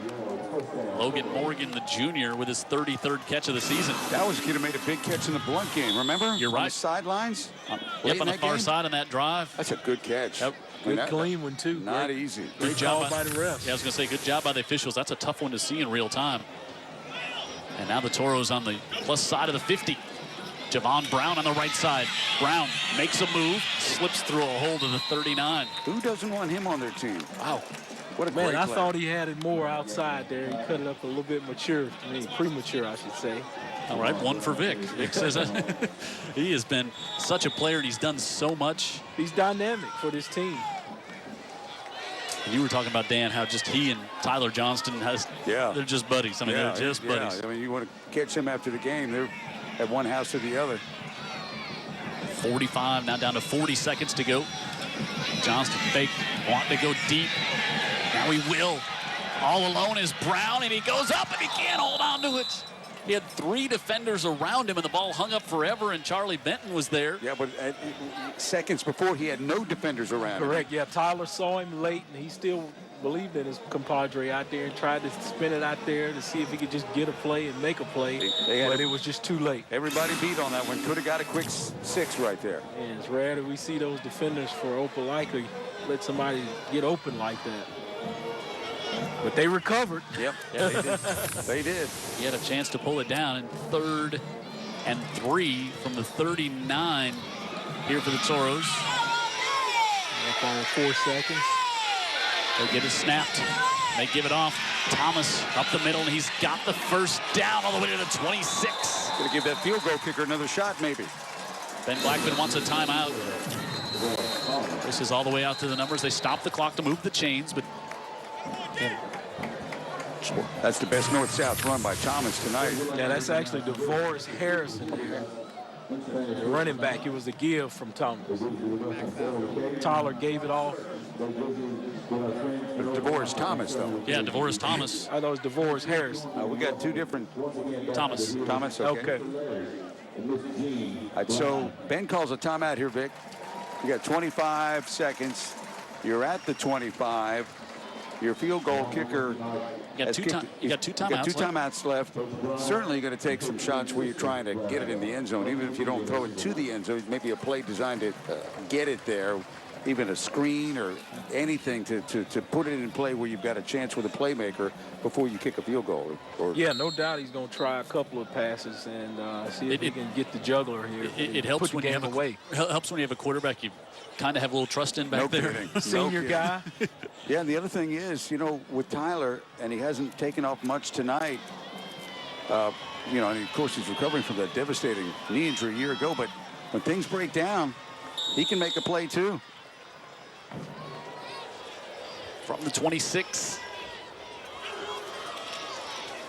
Looks to the far side and fires that off and incomplete. Again, the defensive back draped all over him, almost pass interference, you would have thought. Yeah, actually would probably maybe even better there for the Toros. That one was it. They would have picked up a few yards, but the clock would have still been running. Yeah, that was fortunate. Ball right in the middle of the field. Here comes a shot to the end zone, I'll tell you. Javon. Call it right now, Coach Dan. He's in the slot, Javon Brown, right in the center of your screen there.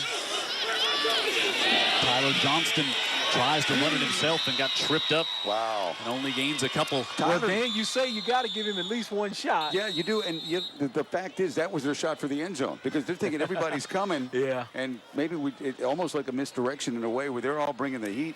And if Tyler can squeeze through that first line. Yeah.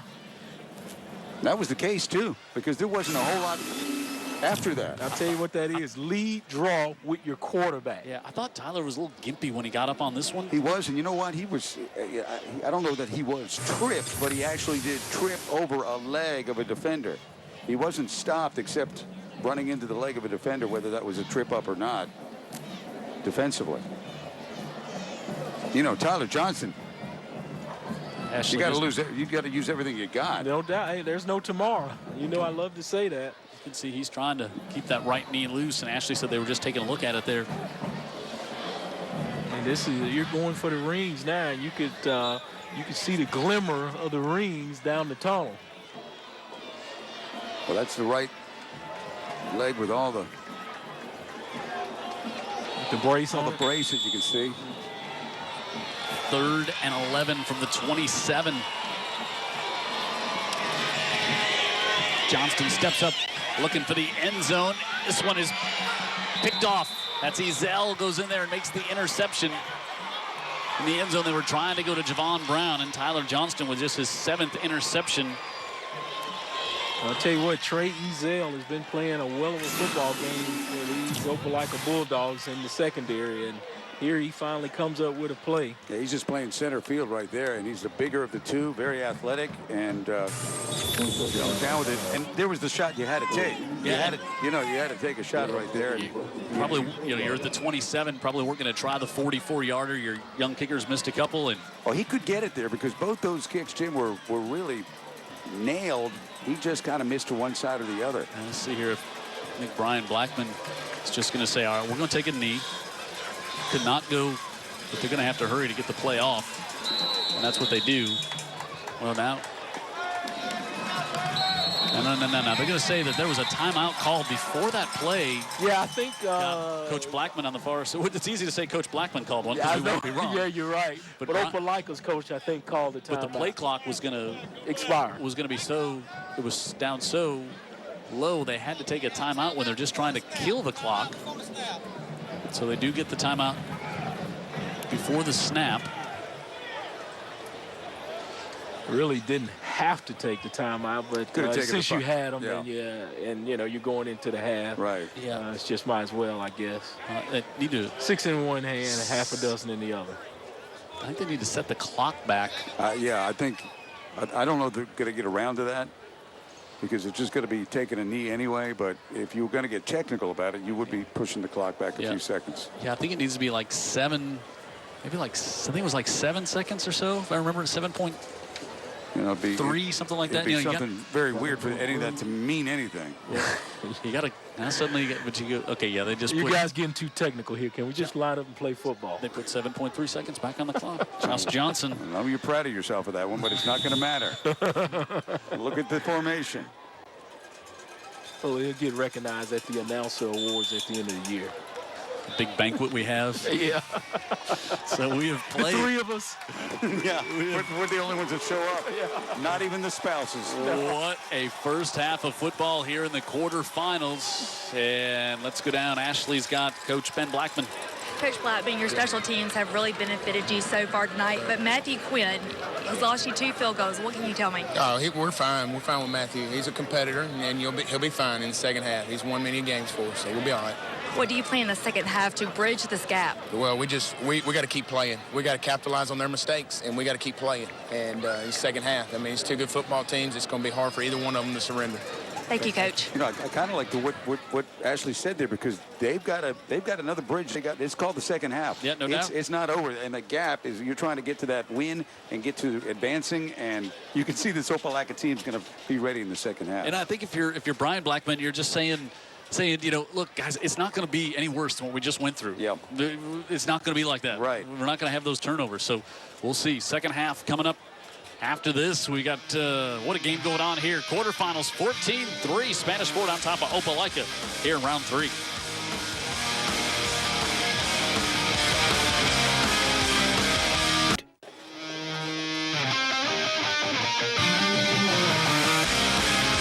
There you see our halftime score at 14-3. Hopefully earlier this season you got to see a very special piece that our Ashley Pope did here in Spanish Fort, a community really coming together to rally around a tough situation with one of their own. And if you didn't get a chance to see it earlier in the year, here's a chance to do it right now.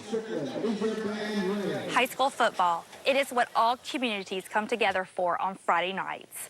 But for this Spanish Fort community, they're coming together for more than just that. Rob Milan, the athletic trainer of the Toros, is currently fighting on 2 teams with 2 completely different game plans. Last month, his wife, Jamie, was diagnosed with a rare form of cervical cancer. And it is with her story we are able to capture the awareness of this painful disease and also follow her in her new day-to-day life routine and see how this community has become their first string of support.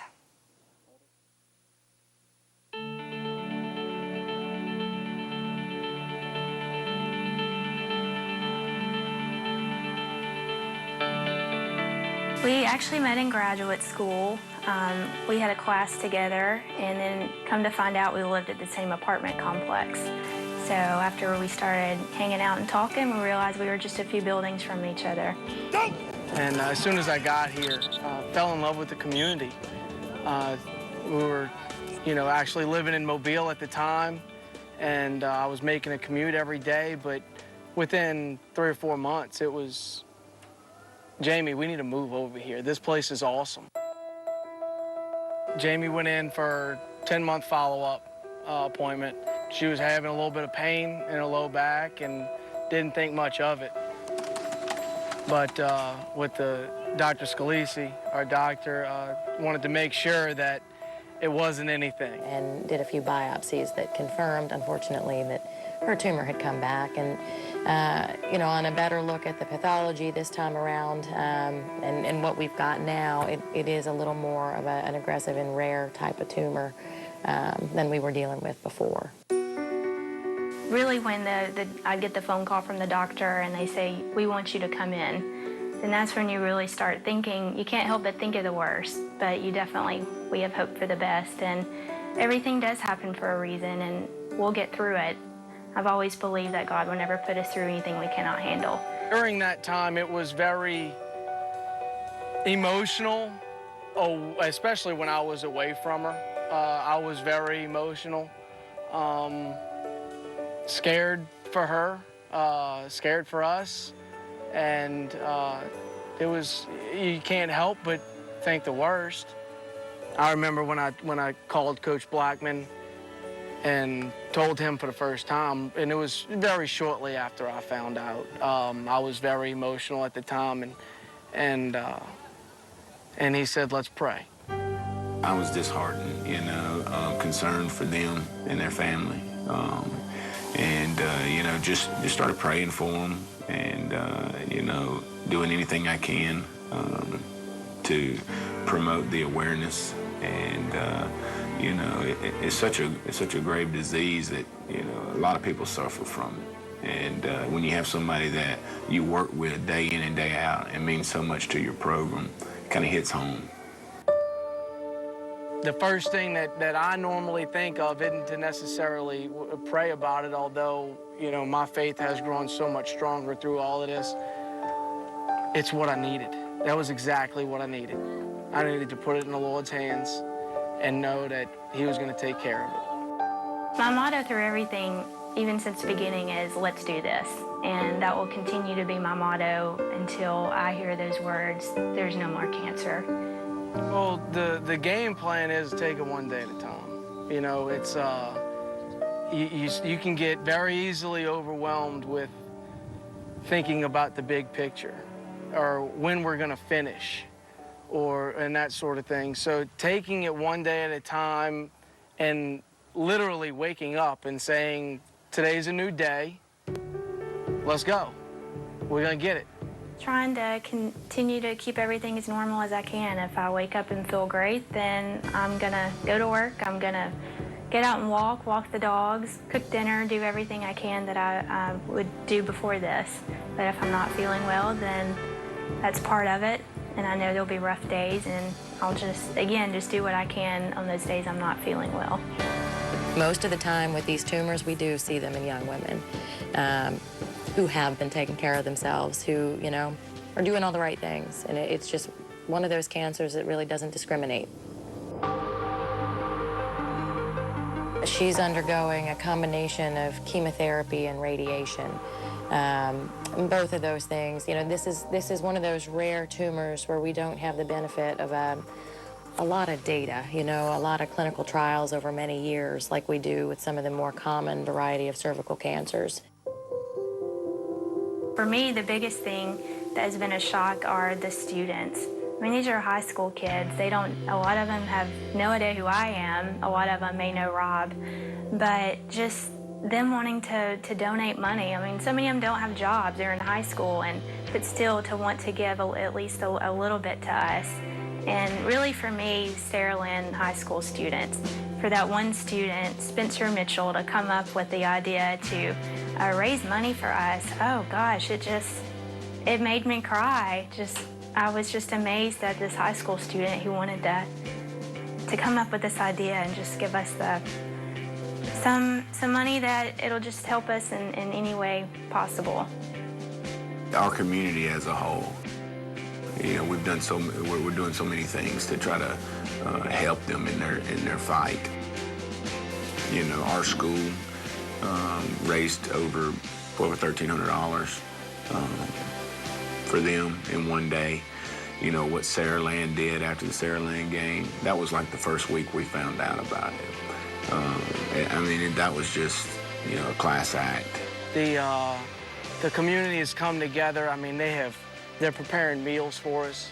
They've got a bank account at a bank here in town.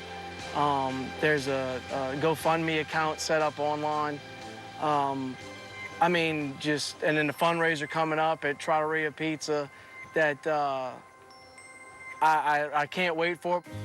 It's hard to put into words what it means. It brings tears to my eyes sometimes, just hearing how so many people want to help us out in any way. And with the benefit at Trattoria's, it just shows how much so many people care, and the love, support, the prayers we have received. It's just so overwhelming. It's just amazing to me, and all I can hope for is we can turn around and help someone else that may be in a similar situation that we are. Through all of this, I haven't wanted the attention on me. I want the attention about the way the community has helped us and the amazing doctors that I have.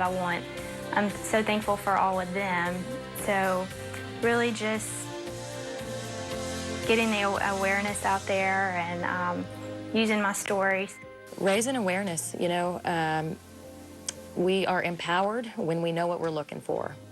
And part of the problem with GYN cancers in general, and specifically cervical cancer, is this taboo, this stigma that, you know, if you've got a problem below the belt, you don't talk about it. You brush it under the rug, you don't tell anybody about it, and you just deal with it. Combined with, you know, an area of the country where we're not the greatest when it comes to access to care, especially in rural areas and in areas where there aren't a lot of physicians, there's not a lot of community programs to raise awareness.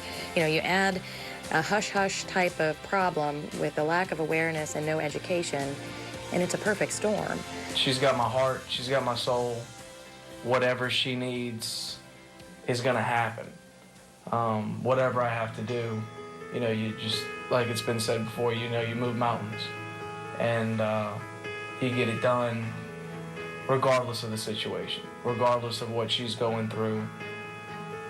I'm gonna be that rock that's right there. The main thing I'm looking forward to is just hearing those words from my doctor. We got it. There's no more cancer. And it would definitely be a load lifted off of our shoulders when we hear those words, however long it may be.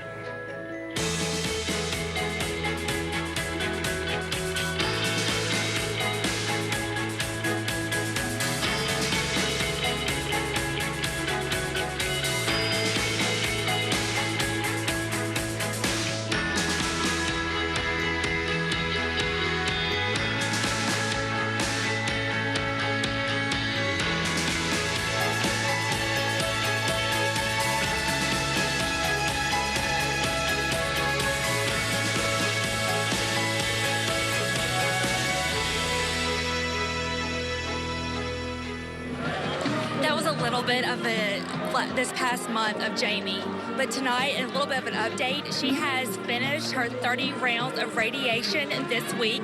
She got to ring the bell.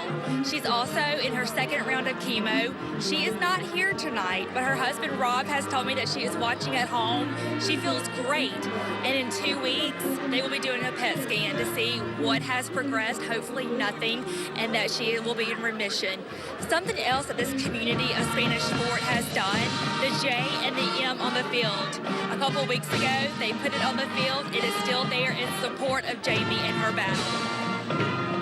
We'll be right back for the third quarter of high school football.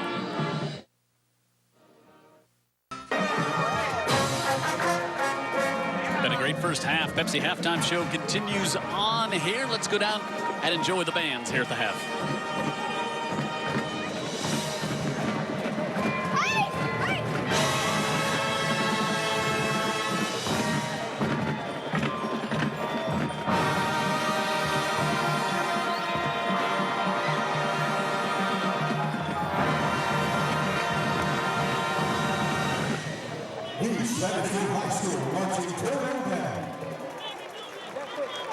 The Spanish High School Band is proud to have a participant in the Mace All-America Honor Band that will lead the band and serving on Thanksgiving Day. Peyton Miller is on out to the saxophone. Please help us congratulate Peyton as the band that plays G.R. Congratulations, Peyton Miller.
Ladies and gentlemen, thank you for your time, attention, and hospitality.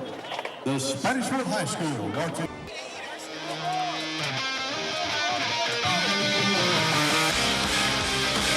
Hey, this is what round 3 playoffs look like. I'm just not sure it's going to get any better than this in the semis or the finals than what we've seen here in the first half. I'll tell you, what we've seen in the first half, two really good teams. You know, Spanish Fort's been able to move the ball in between the 20s. Then they had some big plays on special teams and did not cash in. You got to wonder if that's going to pay some dividends for Opelika in the second half. Yeah, no doubt. You pointed it out. I mean, they moved the ball between the 20s, but what I like is the defensive have been but haven't break. But, you know, the score doesn't show it, but they played some good defense, Opelika has. Yeah, no doubt. If you're Spanish Fort, you feel you left some points out there on the board. And if you're Opelika, you feel like you really did a great job, as Vic was just saying. But we did see some points in the first half. Tyler Johnston, how many times have we seen this on the keeper? 11-yard score there. That put the Toros on top. And then right after one of those punt miscues, a 27-yard run by Javon Brown. And then Opelika trying to get some steam back. Colt Steiner, his dad's been calling Dan Brennan for years in the morning. Granddaddy. The granddaddy saying how good this young man is, and he comes up with the interception there, but they did not convert it to points. Then late in the half, Tyler Johnson just taking a shot here as the half was winding down, and Trey Zell from Opelika able to come up with the interception. And that was our first half. So, you know, again, I think we talked about it. If you're Brian Blackman, you're saying, all right, look, guys, we're not going to turn the ball over like that. We're not going to make those mistakes, and we're only a couple of scores down in this football game. And if you're Ben Blackman, I'm not exactly sure what you said. And you don't want to get into a mode as a team where you're hanging on for the win. That's usually the way you can lose it, right, Ben? That's right. And I can tell you what Ben Blackman said. He says it's nothing, guys. It's still 0-0. We've got another half to play, and that team is very, very capable of coming back and winning the football game if you don't play hard as you did in the first half as you did in the second half. Well, with the quarterback they've got over on the Opelika side and some of the skill set people, they can be back in a strike of lightning. We saw that 55-yard pass that easily could have been a touchdown from Bentley as he was able to hit Moss. And let's take a look at our stats here in the first half. You know, you look at total yardage, not that much different, because we saw a lot of movement between the 20s, and then we saw the 2 turnovers on kicks that allowed Spanish Fort to have the great field position. 3 turnovers by Opelika in that first half, and we see Bentley just 4 of 11, but 4 completions for 136 yards. Do the math there. Yeah, Johnson, who's been a grinder all night, 6 rushes for 36 yards. Tyler Johnston on the other side, 9 of 20. Not his usual accuracy that we usually see out of Tyler Johnston. Javon Brown, 4 rushes for 57 yards and the touchdown. And there's Brian Blackman over on the Opelika sideline. A couple of things you might see in the second half is more Josh Johnson for Opelika. He's the bigger running back, and they may try to establish the run a little bit more with him, because if they can make Spanish Fort defend that run, that's going to open up a lot of things for a very talented quarterback. And the other thing, keep Spanish Fort's Tyler Johnson off the field. Yes. Well, and you do get tired of tackling a 220-pound guy all game long, too. Yeah, and the last time he went down, one of the last times in the first half, too, he went down a little gimpy on that knee that was surgically repaired, the one that ended his season a year ago. So we're going to just watch him closely, because Tyler Johnson is not the sort of guy that would say, oops, I'm hurt, I'm coming out. No way. You have to pull him out. So hopefully that knee just got tweaked and is okay. Toros will kick off to the Bulldogs. Josh Johnson back returning. Tanner Blatt back there. Now Blatt is number 10. He's up on the far side. He has got 2 touchdowns this year on kick returns, one of them for 95 yards. And we saw him get the ball a little more in the backfield in that first half in the latter stages. Yeah. But the kicking game has not been kind here on the receiving side for Opelika in the first half. They couldn't field a kick that resulted in a turnover. They couldn't field a punt. They actually had a punt touch them that resulted in a turnover. And now we'll get this one started in quarter 3. Jim Cox, Dan Brennan, Vic Lockett, Brian Aaron, our statistician, Ashley Pope on the sideline, Jared Kihas in the truck. Pooch kick again to the far side, and Fortenberry, the tight end, will take a fair catch at the 25. Live and learn. Yeah, I was about to say, there's your first halftime adjustment. Yeah. Didn't take long? No. I'll tell you, this team just watching them in the first half, they just kind of, you get the feeling that there's more to it than you saw. Yep. And Spanish Fort needs to really defend some of this possibility of some big plays from this quarterback. Johnson in the backfield with him, and he'll take it up the left side. Josh Johnson, he's out across the 30 to 33-yard line. He's the difference maker back there. I think we're going to see more of him in the second half, and they're going to try to establish that power run game with that guy because he can do it. He's, 24 touchdowns on the year, 1,264 yards, but he's a methodical runner back there. His long runs, 42 yards on the year. He's not going to run away from you, but he's going to pound you all evening. Bentley has hit as he tried to deliver that one again with pressure coming in there, and Justin Thomas gets his arm just as he goes to release it, and that one fluttered toward the linebacker area. Now, I wasn't so certain until I looked at the ref. I kind of thought it may have been a fumble. Let's take a look here. Got his arm cocked. Yeah, I guess so. He decided to go forward with it, and it was truly tipped. 3rd and 2, 2nd and 2. You like the play call, take a shot down there. You got the short field. Yep. Now you got 3rd and 2 and you're big back there, and we'll see. Blitz coming from Thomas Johnson. They give it off and nothing doing. Now forcing ahead is the big back Johnson all the way out to the 40 for the first down. Well, there you go. There's the power of that guy. And talking to some coaches at halftime, they felt that he was underutilized in the first half. Now you see why they felt that. I mean, great power. Keep the legs going. How many times have you heard coaches say that? Keep the legs going. He got it on his own right there. At the 41 for the Bulldogs.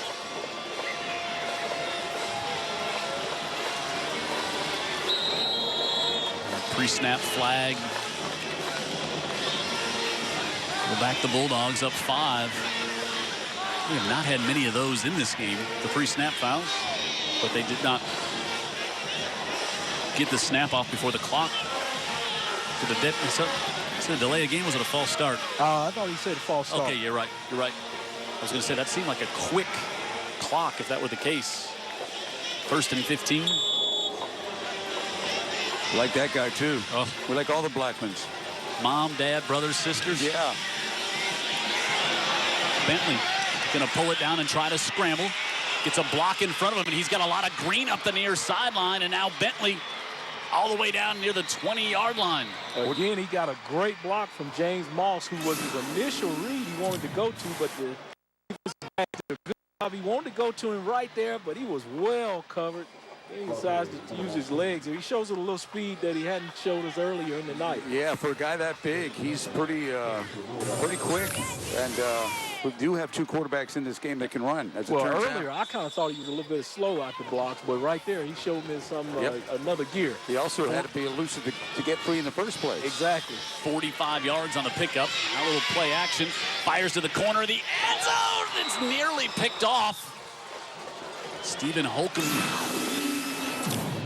Yeah, nice job by Holcomb, just getting in his hip pocket, and when the ball's released, hey, I got a shot at it as well. That's my football. So close. What could that have been? He's able to get it early and gain his balance. He's got 2 picks on the season.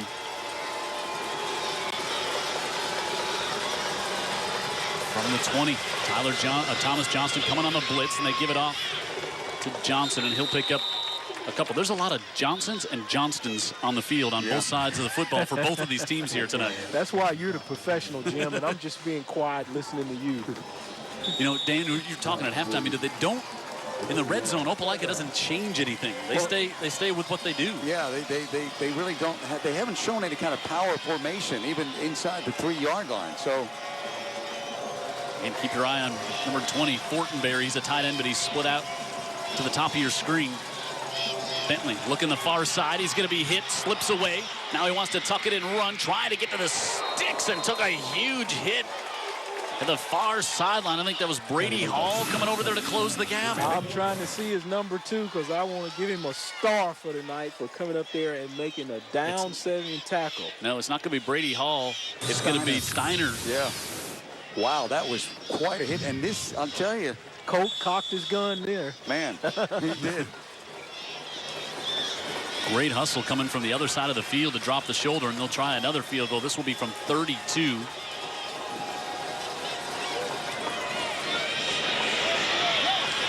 And it's good. Man, these guys are kicking like college guys. So 2 for 2 tonight. They're a play away for Jack Slade and Opelika. Now it's a one-score game. It is. With 9.5 to go in the third. Stick around. You have no idea how this one ends.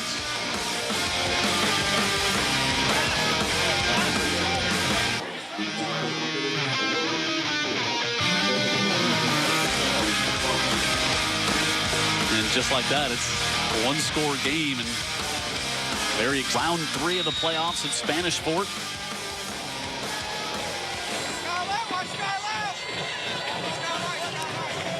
High pooch kick to the far side. The 25, Javon Brown, will be stopped there at the 30. We're always trying to get as many perspectives on the game as we can, and our Ashley has got a special guest down on the sidelines. That is right. I have been able to find Coach Ashley Johnson, and he was telling me a little bit that you've actually been on this Opelika side before. Yeah, I have. I used to coach Opelika years ago. I know several of the coaches over there and know their history, and I know a lot of the guys over here at Spanish Fort. So let's just go right now. Take me as a head coach through this mindset right now. It's, playoffs. What are these coaches doing? Offense, defense, what are they thinking? Well, you just got to keep the boys focused at the task on hand. Anybody can get jittery in a space like this. But it's going to come down to who can close the other team out and who can control the front. I know Spanish Fort's been able to run the ball well on first down and keep themselves out of long-distance situations, and they've got to continue to do that. What's your prediction? I like Spanish Fort right now, but again, they're going to have to keep running the football and keep getting yards on first down. Well, thank you very much. Any questions from up in the booth? Hang on 1 second. Up the far side. It's going to bring up 3rd and short. What's up with the beard?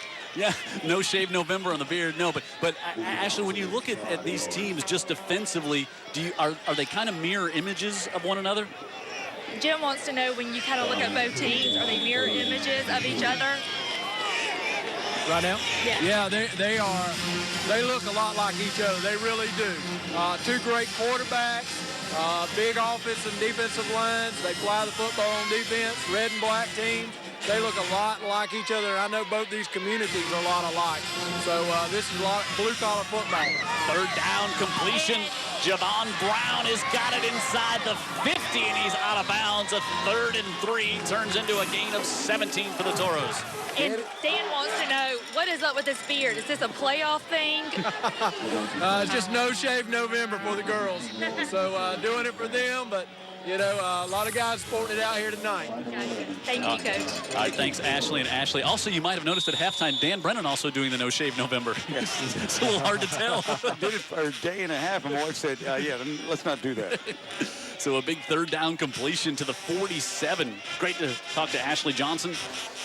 Great resource for us. Yep, absolutely. Tyler Johnston, pressure from the backside, and now Zachoris Bridges will pick up another sack here tonight in this season, and Jacoris Johnson also in there helping out, and that is a huge loss all the way back to the 45. Yeah, you guys been talking about it, but these Opelika Bulldogs are quarterback eaters on the year. They are just getting after the quarterback, and it's showing some dividends for them. Got them this far in the playoffs, and they're not changing what they do. 2nd and 18. Now they'll pitch it back off. Javon Brown hit. The ball is loose. They get it to Tyler Johnston. Looking for Pittman, and it's broken up, and there's going to be a pass interference flag. Well, wow. I tell you what.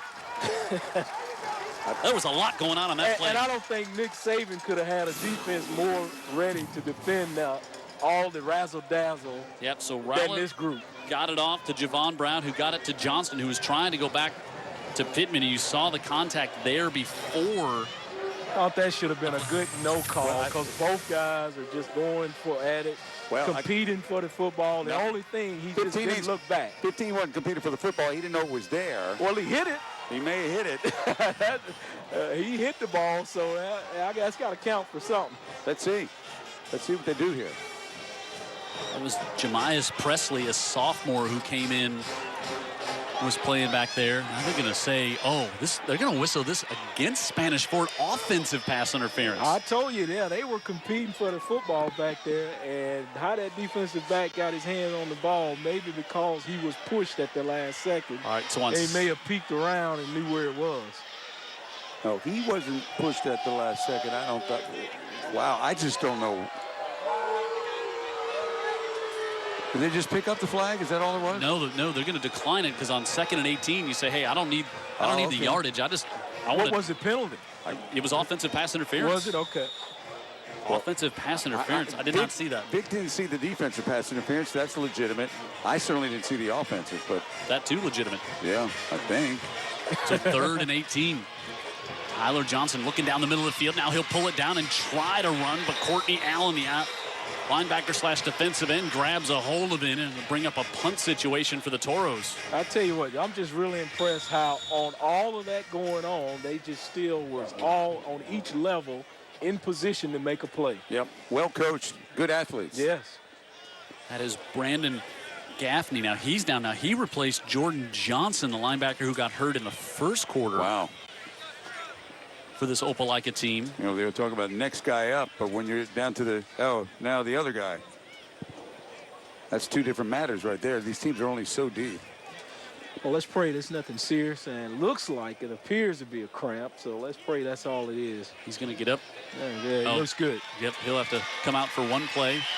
Punt team comes on, and he just can't say enough about this Opelika defense here tonight. I am excited. They have brought me to my feet. I'm about to jump up on the table.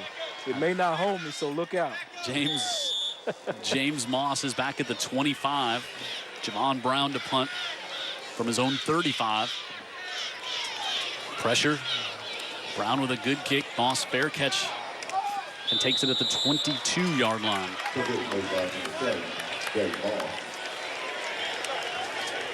Hey, good sportsmanship is a top priority for the Alabama High School Athletic Association and our member schools.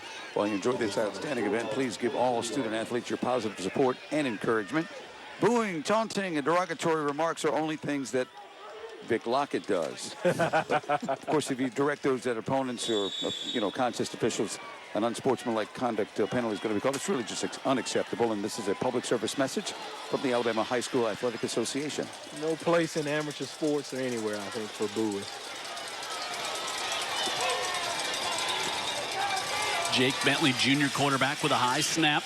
Wants to set up the screen. This is to the tight end, Fortenberry, and he gets tripped up at the 30. Good piece of work to get him down lower. He was off the races up the far side. Yeah, and early on, Spanish Fort using some tactics, trying to draw the offensive line to move, but they're disciplined and didn't pay any attention to it, and they executed the play there. Good screen pickup. Just a really talented quarterback, and that's just, if you're Spanish Fort, that's got to scare you a little bit. Pickup of 8. Bentley looking, rainbows this one high up the near side, and it's overthrown and incomplete as Jaleel Hurd was there, but that was going to be overthrown even before the contact took place. Yeah, I don't know why Hurd kind of veered to the inside. The ball was way on his outside shoulder, and I don't know if the pattern took him there, Vic, because it looked like I would imagine you hit it right there. I think the pattern was taking him there, but the pass was somewhere else. Yeah, okay. Dees, we'll see if he can get his shoe back on. He'll be pulled out here as Peters will come in and replace him. Dees just lost his shoe in that contact. Now 3rd and 2.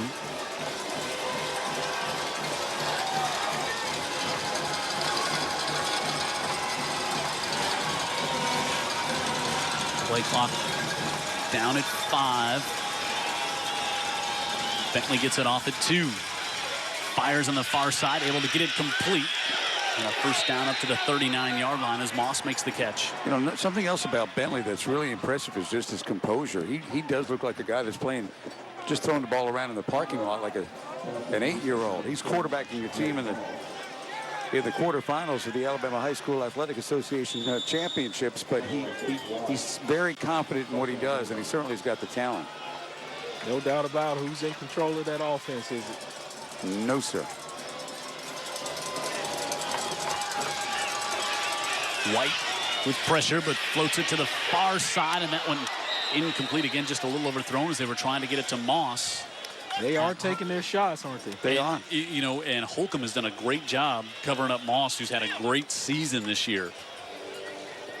I think with some of, you know, when you watch talented players, talented teams, their numbers become gaudy because on some evenings they're just way better than the other guy. I would say many evenings. Many evenings. Until you get, I think, to this point of the year. Amen, bro.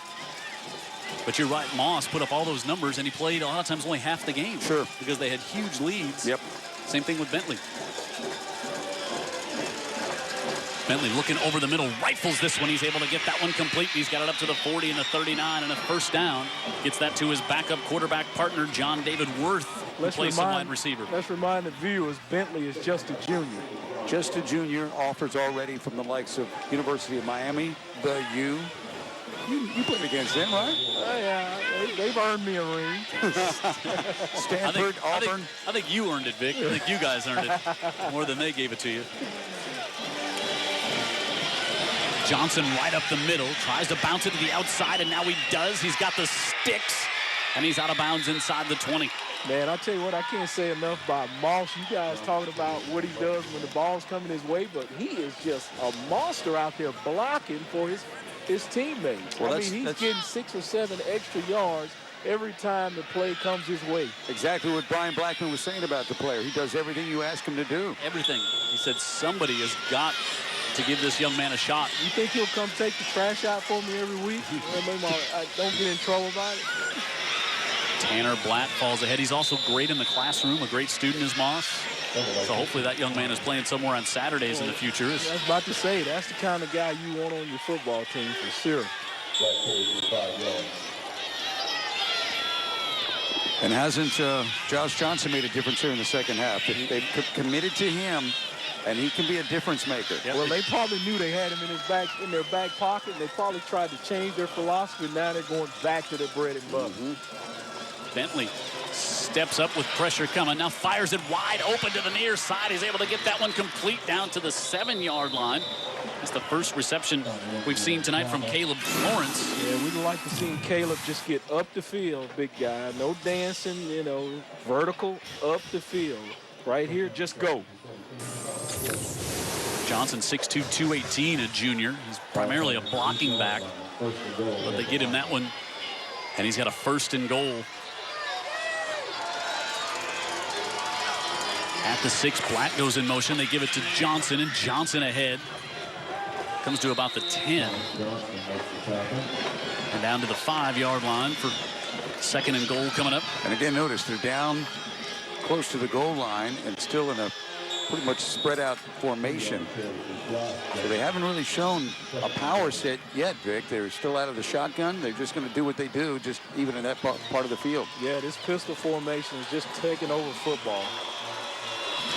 Fire side, wide open, Moss, touchdown. Great recognition by Moss. Pre-snap read. They didn't cover him. First time we've seen the Spanish Fort ever make a mistake like that. And he just stands up and say, here. What do they say on the network's pitch and catch? Yeah, that was it. All right, so Ben Blackman does not want to chase the points just yet. He's going to kick the PAT. No need. What's the difference between being down 2 and 1, Vic? I mean, one point? I mean, I know his safety is your thing there, but what's the... I think Spanish Fort stopped them one time. They were going in the end zone on a 4th and 1. They said, nah, we don't mess with that. So it's a 14-13 game. Opelika has scored 13 straight points. And they're within 1 with 4 minutes to go.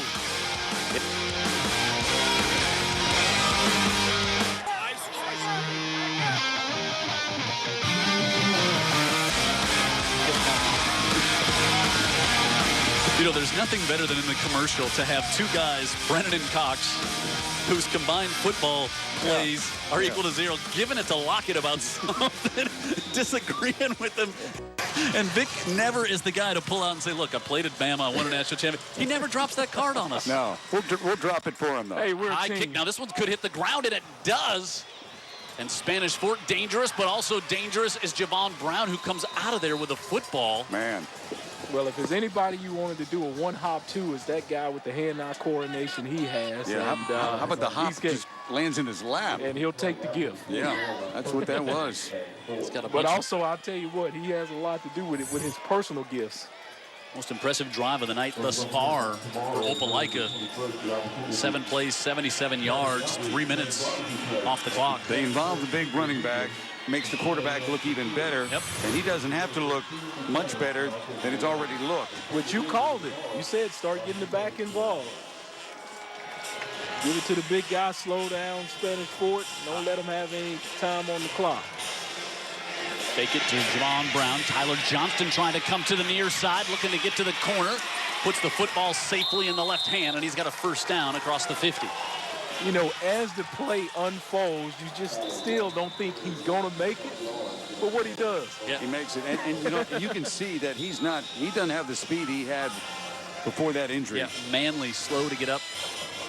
Looks like he's going to be okay. You know, he's going to rehab and continue to rehab. He may get that back, but the point is, it's a gut check every play for that kid, but he can live up to it.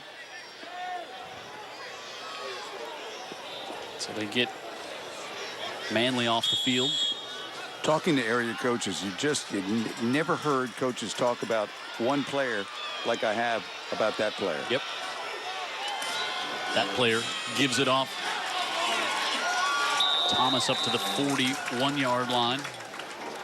Toros Thomas, as we said, was playing at safety and then has moved over to starting at running back for this Spanish Fort team, and he picks up 5 here on first down as we approach 3 minutes to go in the third. Go right back to him on the left side. Dives ahead. A little short. Yep. Zach Yancey, the linebacker, 127 tackles coming into tonight's game for Yancey, and he adds to his total there. That's an important player right there for Spanish Fort. You just don't want to overuse Johnson. You got to have Thomas making some runs between the tackles. They could use one right now. 3rd and 3 from the 39. Tyler Johnston.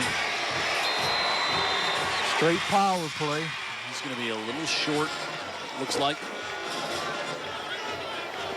There's nobody that gets up after a play ready for another play like Tyler Johnston. Yeah, that's what you have to do as a quarterback. You're getting it from the sideline, and the way their offense is set up, looks like he communicates most of it back to the rest of the team, so he knows that's part of his duties. And he's up for the task. He's emotionally equipped, isn't he? Yes. 4th and 2. Physically equipped, mentally equipped. 4th and 2 from the 37. Looks like no hesitation by this group, huh? Tyler Johnston wants to take it to the power to the near side. He's got the first down and a bunch more to the 31. If I was coaching the defense, I'd have said, look, he's going to keep the football. Yeah, they brought Keon White over from his defensive end position and put him on the left side, and Trey Threed out there as well, and they just went right behind him. Yeah, that was some good blocking on that side. Tyler had some room to operate, and you know he was going to run through that wall one way or the other, but they actually did a pretty good job of giving him some space, Vic. Yeah, and if they wouldn't have given him some space, we've seen him make his own. Yep. That is Yancey down. We talked about his gaudy tackle numbers. Well, they've really had a... Linebackers, they've got banged up here tonight. They're looking at his... more of a shoulder maybe issue up there, hopefully. Well, that could have been from trying to play off a block. That could have been from Tyler. You have to see the replay to see where the contact was. None of that was going to be fun on that play. Well, thank God he's up and trotting off the field. And again, Spanish Fort taking time off the clock, moving the football. But what they have not done a good job of tonight. Finishing. Right. At the 33, 1st and 10. 32-0 as a starter is this young man. He takes a big lick at the end of that play. Safety Charlie Benton came up, 6'2", 191-pound safety. That's a good-sized kid. Now he comes up and Benton is hobbled. Well, that's the way that works. Maybe, hopefully that's just that looks like a cramp. Yeah, I don't like to hear the crowd booing this. Dan just read off a good statement here, and we need to respect what's happening out on the field and just keep it going between the players. Do you ever have much of a cramping problem when you played, Vic? Oh, yeah. Yeah, I was notorious for it. In fact, I almost had one in my closet a couple of weeks ago. I thought I was going to have to call 911 on. They are some painful things. You must have a big closet. Well, they are walk-in these days, you know. Oh, man.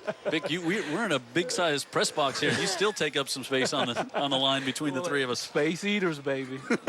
Take up the middle. And by the way, how about earlier this week with our man Merv Johnson? We got a chance to be in the wing eating contest. Yeah, Merv Thomas had us out there, and I Merv lost. Thomas, yeah, well, we all. But not to Dan Brennan. No, to D.A. Ashley Rich. She was the winner, ate more wings in 2 minutes than anybody else. Were you competing against her? I was. Good.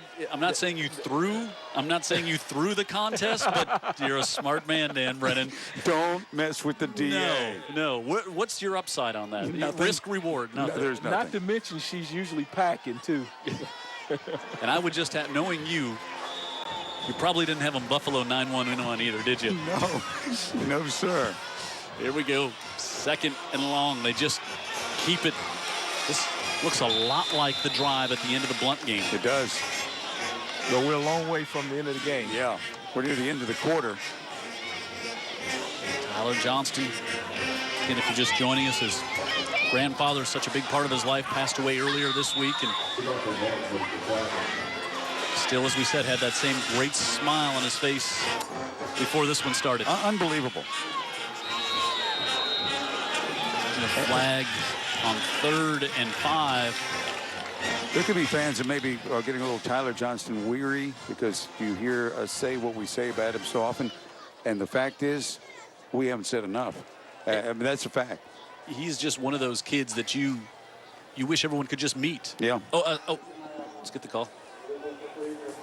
Legal procedure against the Toros. And you wish you could just meet him, at the somewhere here, Spanish Fort, the mall, somewhere bumping away from the football field, because you'd feel the exact same way about the young man. Yeah, when you talk to the opposing coaches, that's when it really becomes clear. Their respect, really love for the kid is like nothing I've ever heard. 3rd and 10 to the near side, and he goes too high for Javon Brown. And now 4th down coming up from the 33-yard line. I want to see Javon in the dunk contest, man. Got some hops here. Yeah, he went up above the rim on that one. This would be a 50-yard field goal attempt. There is no wind here this evening, but not a thought of that. 4th and 10, again, where Toros have moved it between the 20s a lot tonight. Tyler Johnston needs to get to the 23. Blitz coming, throws to the near side. He's got Pittman, and Pittman's got a 1st down inside the 15. Had a rush right in his face, and he knew it was coming, Vic Lockett, and look how he responds. Yeah, 2 free rushers over from his left side. Play was fortunately going to the left. I'm sorry, it was his right. The defensive left, the rush was coming in, and he just complete the pass under duress like it's, another thing. Pittman with the catch there. Yeah, that was a nice catch by Pittman, too. Up to the 10. And they're now back to the grind for him, huh? You can see Pittman kind of struggling with that. He did not want to let his quarterback down on that play. He's got 7 catches, 104 yards tonight. He's been a big part of what they do. I tell you what, they're using Keon White here extensively on offense to add some more protection and make some more holes when they're running the football. Number 13, big stocky kid there that plays defensive end. Trey 3 to tight end on the right side as well. All hands on deck, huh, Jim? You got it. Power run game. Here it comes. Tries to go behind White. And not much going there. Maybe lose a yard. And so we're down to 30 seconds to go in the 3rd. Really haven't seen anything that's kind of like a run-pass option for Tyler, where he's just kind of rolling, or kind of a moving pocket or anything like that. We saw it a couple of times. They did try to get him out of the way. Yeah, I think Coach Blackman's just going to let this clock expire and go to the 4th quarter with a 3rd and 8 coming up. You know, every second could count in this one, so if you get a chance, you got the lead, and you can let some seconds roll off. Sure. Do it. We are through 3 in the Blackman Bowl. 1 point separates the two brothers. 4th quarter coming up. It'll decide who gets to go to Thanksgiving and who gets to keep playing.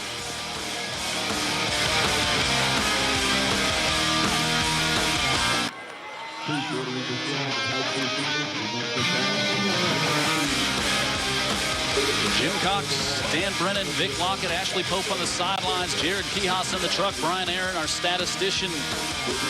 Every one of us glad we are here watching this one tonight. Yeah, this is really great. You know, it'd have been sweet for the community to be able to see it live. Maybe we'll get those issues ironed out at some point, but what a game to be on television. Sorry you're watching it 24 hours later, but it's worth it.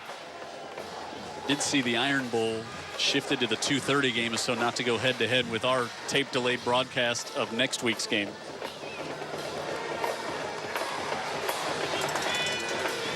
McGill winning on the road at Central Phoenix City tonight. Now McGill, if they win, this is a semifinal game.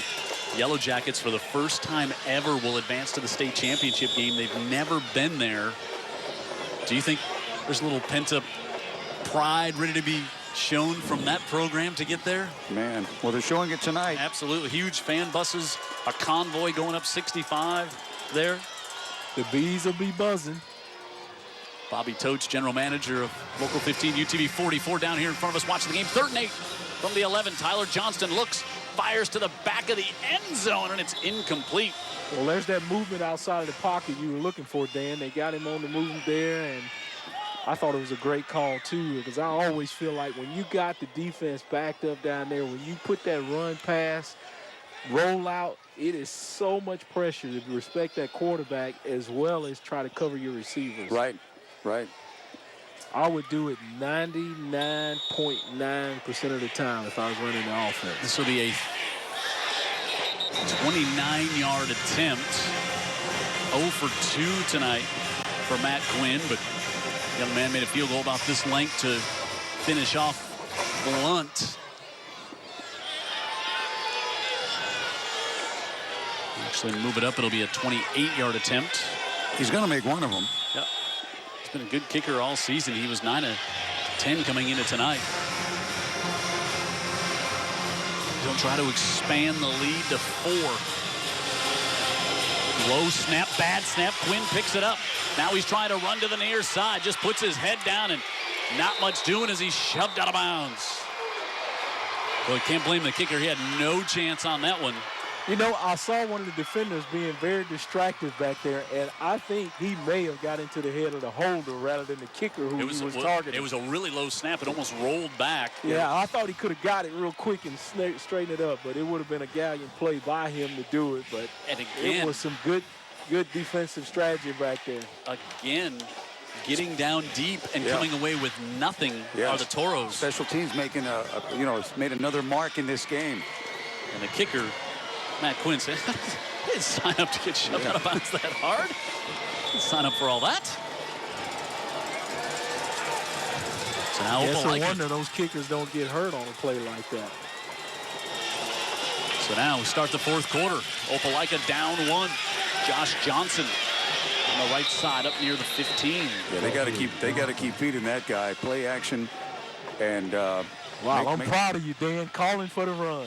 Well, there it is, man. I mean, look at him, and look at the damage that quarterback can do downfield if he's effective. Yeah, a little bit of play action, huh? Bringing people up. Yeah. And a great quarterback. And man, he is as cool as he can be back there for just a junior. Pick up a 3 on first down. Now Johnson will go out to the right side. They come, and that one nearly intercepted. Wow, miscommunication, but they had Hurd going up the right side with no one around him. And you can see right there Bentley saying, that one is on me. Wow. And he says, chill, guys, I got this. Yeah. You can see there, if he completes that. Boy, you talk about not being defensively set on that one. Uh-huh. 3rd and 7. Congratulations to the St. Paul Saints. They're going to the semifinals with a win tonight. Beat Demopolis. It's a great win. Rolling out. Just comes back off to John David Worth, and Worth is going to be a little short of the first down. And Bentley, I think, lobbying. Look, if you see, he's lobbying over there. He wants to go for it here on 4th down, deep in his own end. Yeah, you can't do that. Not the way your defense is playing. No, and you've got 11 minutes left in the game. You don't want to give Spanish Fort a short field. Bentley is also the punter. I agree with the decision, but the way it's going for tonight, Opelika's been very fortunate giving him a short field. Opelika's been able to handle it okay. Yeah, he has. Javon Brown back at his own 45. Bentley from his own 10. Good snap. Bentley with a great kick. Brown calls for a fair catch at the 40.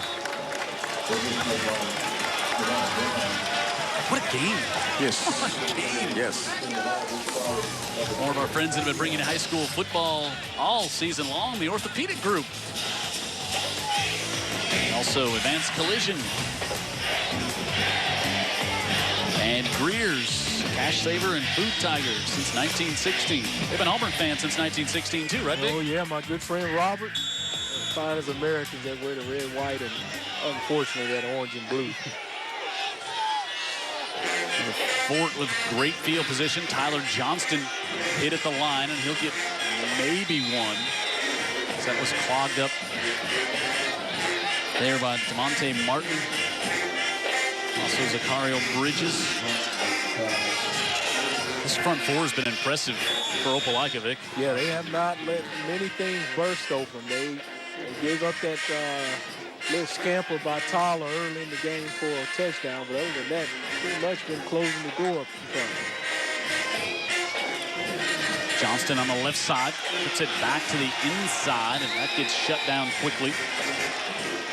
Brandon Gaffney in there on the tackle, and 3rd and 7 coming up from the Toros. It's obvious that he is laboring. I mean, that whatever the condition of that right knee is, it's not nearly 100%. Right. Because we saw him when it was, and he was really quite a weapon. You're just tuning, both these offenses averaging 44 points a game. And it has been hard to come by here tonight. 3rd and a long 7. Johnston fires it. He's able to get that one complete to the 45. And a first down for the Toros. Logan Morgan, the junior, with a reception. Right. Well, I was going to say between the numbers, but there's only one number. So he put it on the number. Yeah, one of the defenders fell down that was going to be covering and left him wide open. Hey, how about a big shout out to our friend Phil Lazenby. Bayside with the upset tonight, goes all the way up to Gordo and gets the win 17-14. Bayside in the semis. Wow, and they're going to be home, I believe. They're a 3-loss team. Power to the right side. Johnston with a blocker in front as he was Keon White. Big defensive end. Got a little shove in the back there from his quarterback to try to help him go downhill. Yeah, Keon White going to get double pay for his duties tonight. Yeah, Tyler says, I appreciate you being out there, man, but get out of my way. We move fast on this side of the ball. Yeah, let's go. Chop, right. chop. First down for the Toros. Javon Brown. Instead, they give it off. DeVoris Thomas to the 27-yard line. Nice, tough run. Good blocking on the right side. And again, I just think it's really important that these carries are divided. I don't think that, you want to ask Tyler to just carry against a team like this. And also look for Brown to get involved here in somehow, some way, maybe something quick to the outside, get the ball in his hands. They need a big play. Thomas tried to cut it back and kind of lost his footing, and Zach Yancey was right there to square up on him as he tried to cut back, as it looks like it might have gotten a little slippery under his cleats. Well, and again, the red zone has become the stall zone tonight for Spanish Fort. This is where they've bogged down, and this is where they've asked their kicker to put points on the board. You got 4 yards. You got 2 chances to get 4 yards here. 3rd and a long 4, almost 5. Look how tight they are here. Look for some power with Tyler Johnston. Johnston pitches it off Javon Brown, and Brown forced up to the near sidelines. Close. Steps out of bounds, and I believe he's going to have the first down. Wow. He does as he got to the 14-yard line. Okay, so to go misdirection, you do get the ball in the hands of Brown, like I was saying, and then it's talent on his side, Vic. Yeah, and I saw it all the way. You mentioned that tight formation, but don't believe your lying eyes. I promise you, they were It's a not song, I gonna believe, get it in Vic. there. I believe that's a song, Vic Lockett. Big Eagles fan. Yes. Well, I guess, I'm not familiar with the song, but maybe Dan is spinning it at KSJ sometimes. Maybe sometime. Especially the spinning part. I like that. This'll. Wait, look. Not that I don't listen to you, Dan. It's just a little bit too early in the morning for it. That spot over here, I mean, it looked like an easy first down from the initial spot on the near sideline, and the Toro bench thought they had it as well. But they'll bring the chains all the way over. Let's see. Regardless, you're. Think it's 4-down territory? Well, yes. I think 4th and this short, if it's going to be short anything. And it will not matter. It's a first down. You know, the other thing you're doing here, obviously, is that one ended up out of bounds, but you're running clock, you're eating the clock, and you're giving this potentially explosive Opelika team less time to do whatever it is they're going to do. 1:24 left. Hoover was down 7-6 against Spain Park. 1st and goal. They throw an interception. Spain Park gets it back.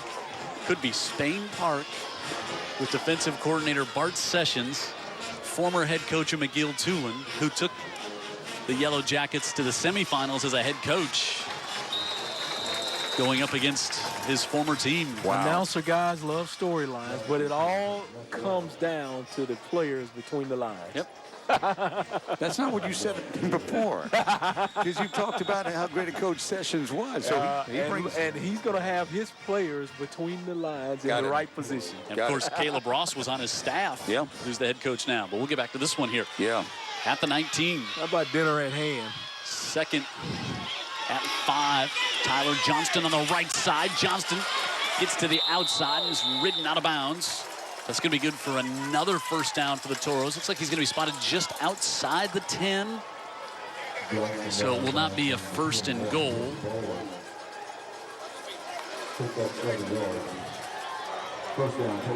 Yeah, I thought Devin Geis did a good job coming up forcing it, but he got to squeeze it down just a bit. Can't give Tyler that much space to work with.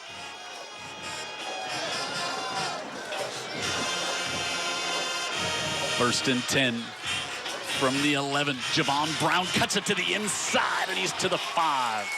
Good cut inside by him. 2nd and 4. Coming up here for the Toros as we near the midway mark of quarter number 4.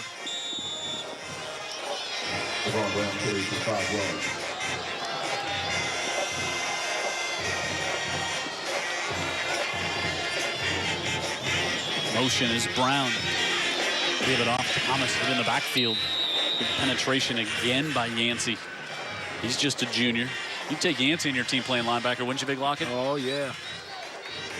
He makes plays. I tell you what, he doesn't mind sticking his face in there and taking on a offensive player and saying, sit down right here. You're not going anywhere else.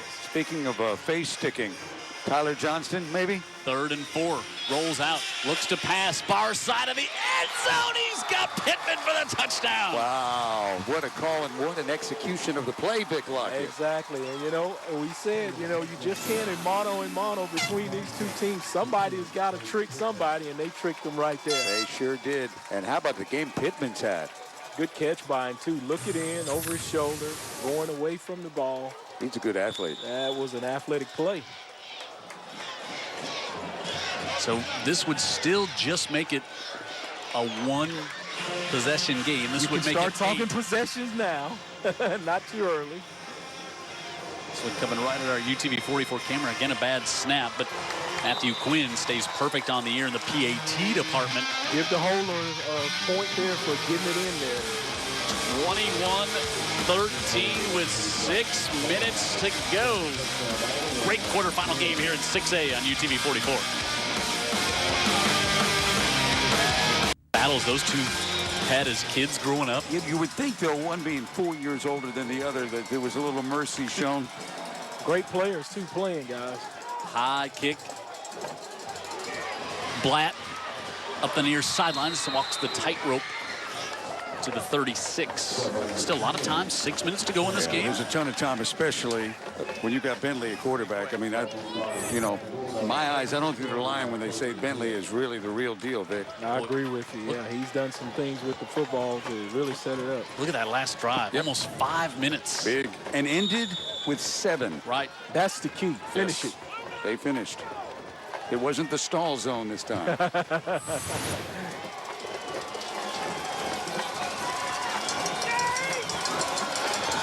Jake Bentley fakes.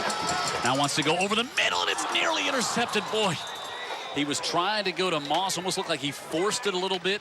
Well, he hurried it more than anything. Yeah, Mitchell was driving on the football.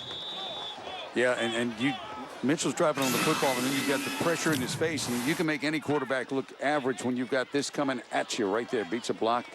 Big guy that's down and hurt. Too far in front of Moss, and Mitchell couldn't hold on. And who's the guy that put the pressure on, Jim? Yeah, that was Damon Knight.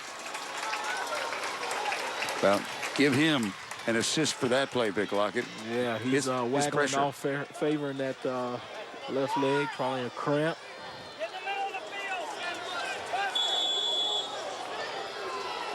Second and 10. What a job Spanish Fort has done in containing the big play tonight, because they got it in their arsenal. Well, they took their shots, just hadn't been successful. Johnson gains 1 and 3rd and long coming up. Nice job by John Stockton just to engage the offensive lineman, straighten his arms out and get rid of him, and then make the tackle. Yeah, Stockton, big guy right in the middle, but he's just not big. He can play. That defensive line has got good size, but they're good players. Zach Miller comes in to give him a spell. Keon White on the edge. Justin Thomas on the near side on 3rd and 8. Bentley looking over the middle, fires, and he's got it complete. First down, Caleb Florence, his second catch tonight right at midfield. Progression-wise, I think that was his second receiver that he was looking at, Vic. He came back over the middle after looking left. Comes back. Look at that's son of a really good catch, too. Yeah, I thought he did a great job, the guy up there and catching it. It was a little bit behind him, but he caught it all in traffic as well. Thomas, make it Justin Thomas, who's down at 32 with a, looks like a cramp issue. Vic, on a cool night, why so many cramps? Well, you know, I was just thinking that maybe these coaches forgot a little bit about conditioning and so much time being spent on preparation, because, yeah, you got a lot of cramps here, but it's a long season, and the muscles not only cramp from just not being worked, but they also cramp, especially from fatigue.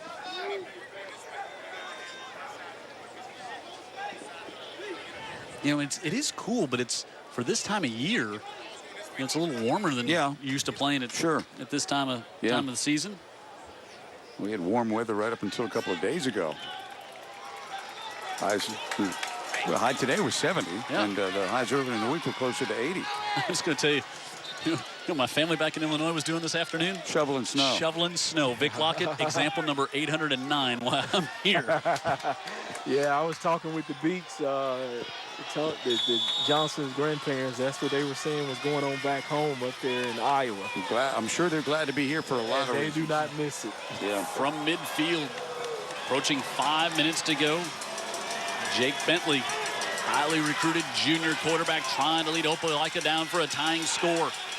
Looks to the right side, fires in, and he's got it through the hands of Moss, who I don't think was expecting the pass. I think go ahead, Dan. He had to be expecting it, but I don't know if he saw it. I don't know exactly what happened there, Jim, but he's running a deep pattern. He's their deep pattern guy. He's got a quarterback that can get it there.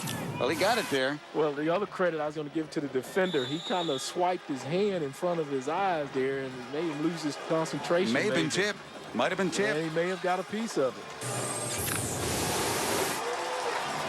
But, you know, what I like is Opelika has been taking their shots. Hadn't connected on any of them. Third. They'll make it 2nd and 10. Rolling out Bentley on the screen play, gets it off to Johnson with some blockers in front, and he's got a first down. And he's inside the 40. That a way to turn up field once you get the football and just get vertical yards.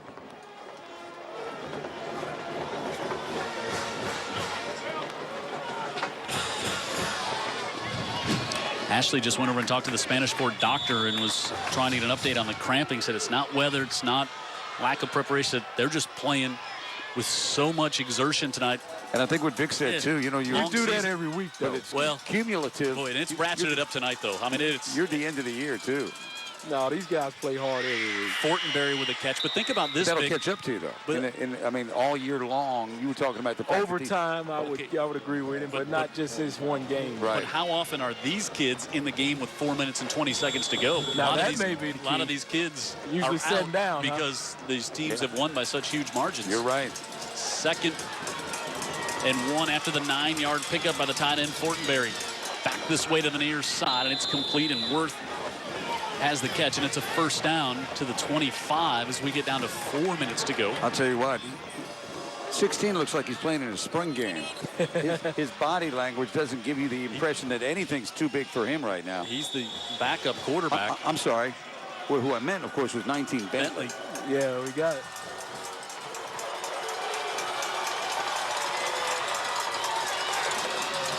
Bentley looks. He's got Johnson out of the backfield who makes the catch. He's inside the 20, and he's upended down around the 15. Johnson just kind of floated out there. He's looking downfield. That's a nice safety valve to have. Yeah, it is, because as Vic said, he goes north-south. Yeah, you better do it. And Bentley did a good job. You know, he's just looking, goes to his last option. I'll dump it off to this athletic back and let him get up and kick the sticks for a first down. Big athletic back. Yes. First down from the 11. They bring it into Blatt, and Tanner Blatt likes maybe play selection. Yeah, and no put down on Blatt, but he comes in the game and Spanish Fort says thank you. Because Johnson's a load. Yeah, you want to keep the pedal to the metal with the passes? He can do it. 3 wide. He's got 4 wide, actually. 2nd and 9. Bentley fires, and it goes through the hands of Worth, and it's 3rd down. I'm so impressed with this quarterback. He's just so calm. He's going to win some football games for him, isn't he? He has. And you're seeing, without a doubt, the best defense he's seen all year. You know, let's see what happens. He might win one tonight. It's not over, is it? Not at all. 3:13 left. 3rd and 9 from the 10.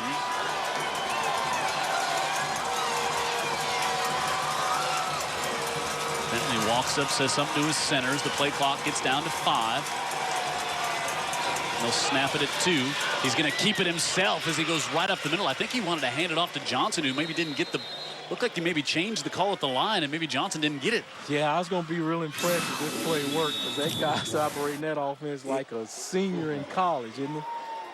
Yeah, I think there was a mix-up with Johnson not understanding he needed to be there for a fake. Well, I don't know. Maybe he wasn't even designed at all for him that's what I'm run saying. it. I'm not real sure what that was. I don't think that was a designed quarterback run. As we look at it a second time, Jim. No, but I thought it possibly could have been.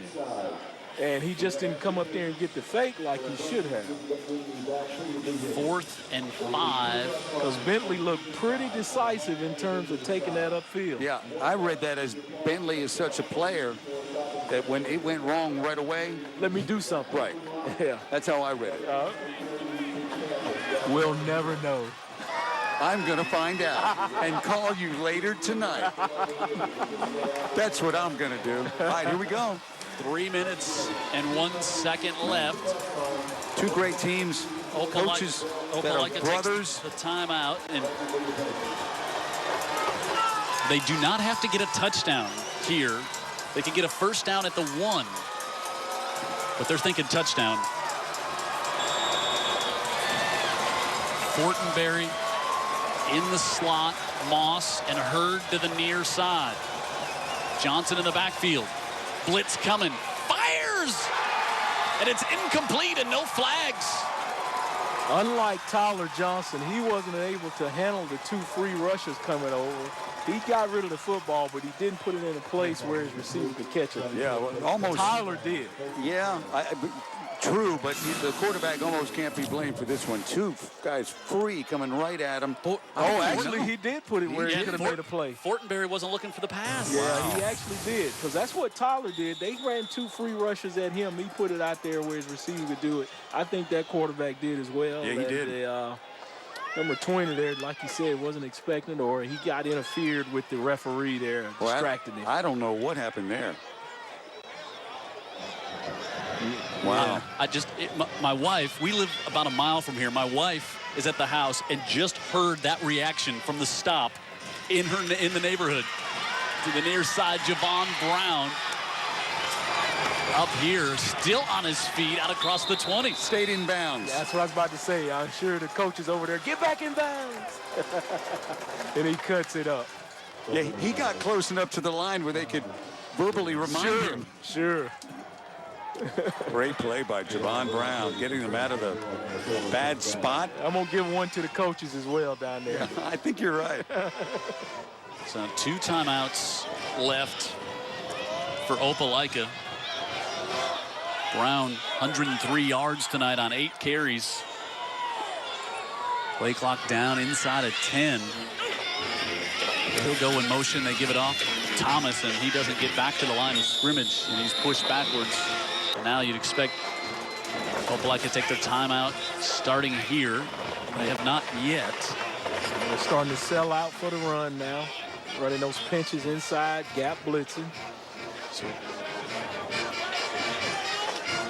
what a win for a young coach named Ben Blackman. Second, if he can get it. Yeah, second 15 here. 2 timeouts left for Opelika. They'll surely take one if they can get a stop here. Expected to maybe stay in Tyler Johnston's hands. He's trying to send someone in motion. Pittman instead comes up to the near side, and they'll run it that way. And Johnston gets tripped up. And now Opelika takes their timeout.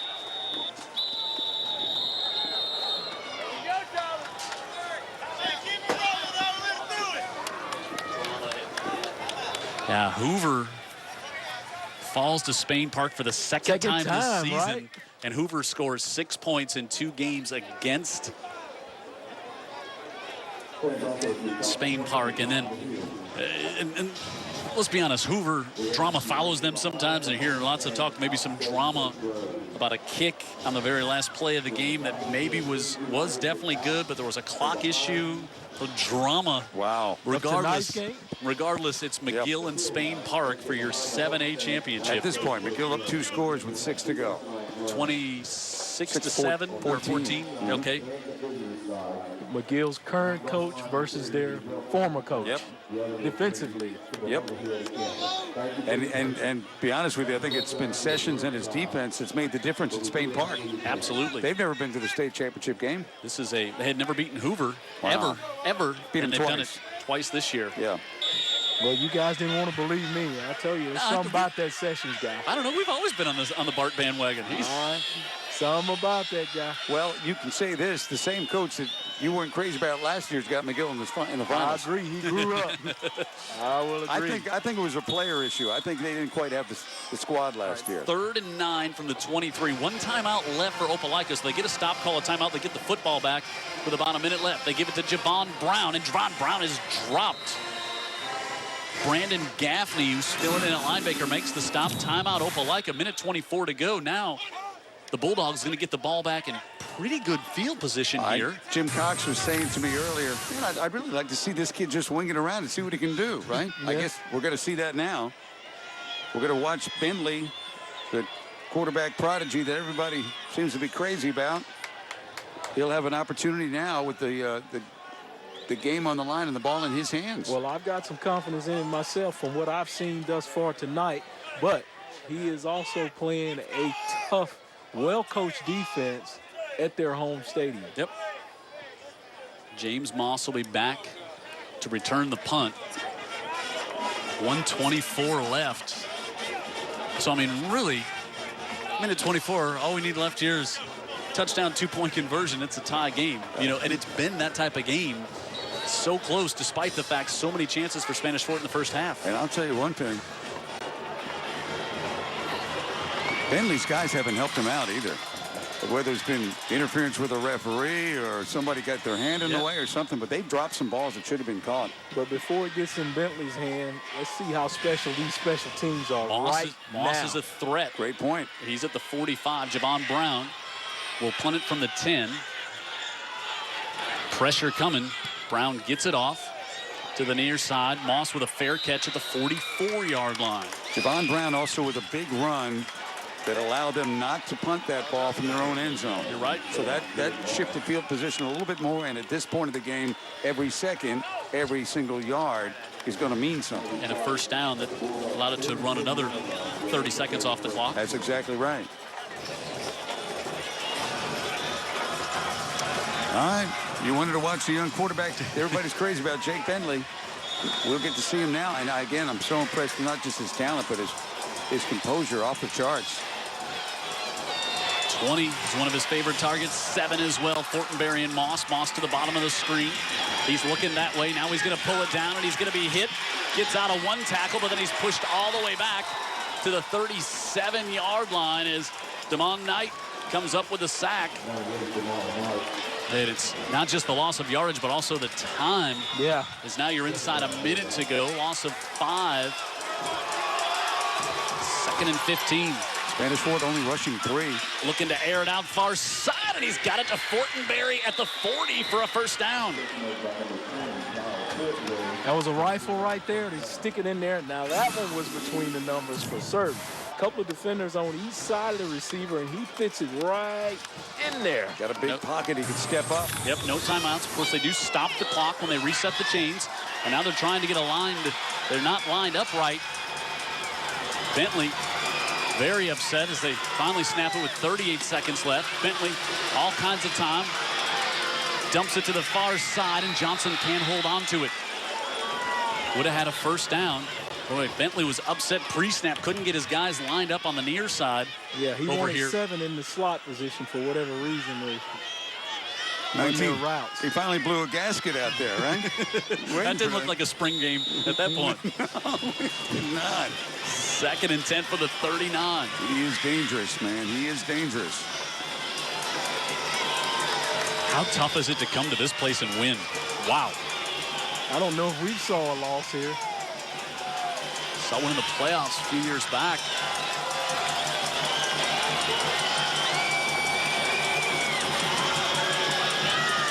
Bentley steps up in the pocket, still looking out. Flag, that's going to be a hold. Bentley takes off. Time burning off the clock. He gets out of bounds. But the hold back at the 47 is going to move the ball way back and bring up 3rd and forever with just 21 seconds left. You know, that's a shame because they're only rushing 3. They're only rushing 3, and Bentley, but of course he had a lot of time. At some point, somebody's going to get free. Bentley takes off. Time for the far sideline. It takes him so much time to get there, so the time's just clicking off here, and he was all for naught. That time did him no good. They lose Josh the time. Johnson picked up the blitz and just tackled him almost. Lose the time, lose the yardage. It's like the play doesn't count, Jim, but you still lose that time. Oh. And right now, I know the point you're making, the time is probably the most precious thing that they need. Right. 2nd and 27. They need a touchdown and a 2-point conversion. He's got the arm to get it there. Comes to the near side, and it's incomplete. Wow, I thought he caught it. Nope, Chase White came and knocked it loose. He was juggling that. 3rd and 27 with 14 seconds left. Now flags on the far side of the field. 2 of them. I think this one going to be against. Now you're just going to have to see how big the young man's arm is here, if he can launch it all the way down the field. Wow. 15 variety, too. All right, this is going to be what? Wow, dead ball. 15-yarder on the offense. Woo. Now this is 2nd and 65. No, it's plus the down's highway going to 85. the down's going to count because it was a dead ball foul after the incomplete. So it's 3rd. There we go. So and 3rd and 42. 3rd and 86. 65 north, 85 north.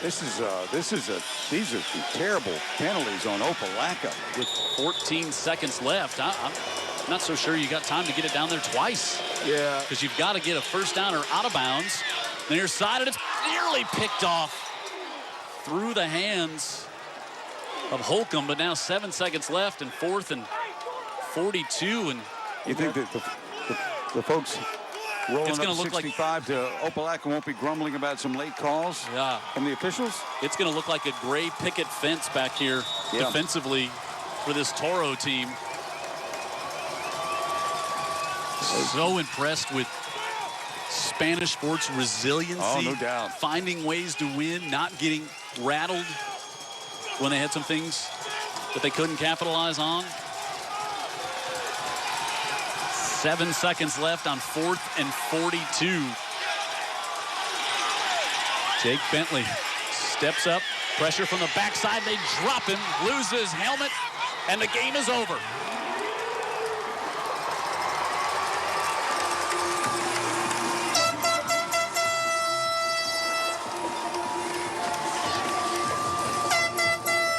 What a hard-fought battle. But somebody's got to win, somebody's got to lose. Let's watch. And to the loser, let's watch the brothers. Turkey. Let's watch the brothers. Yeah. For Thanksgiving. Get together. The winner states, practice, keep working, go on to the next level. It's a great shot right there.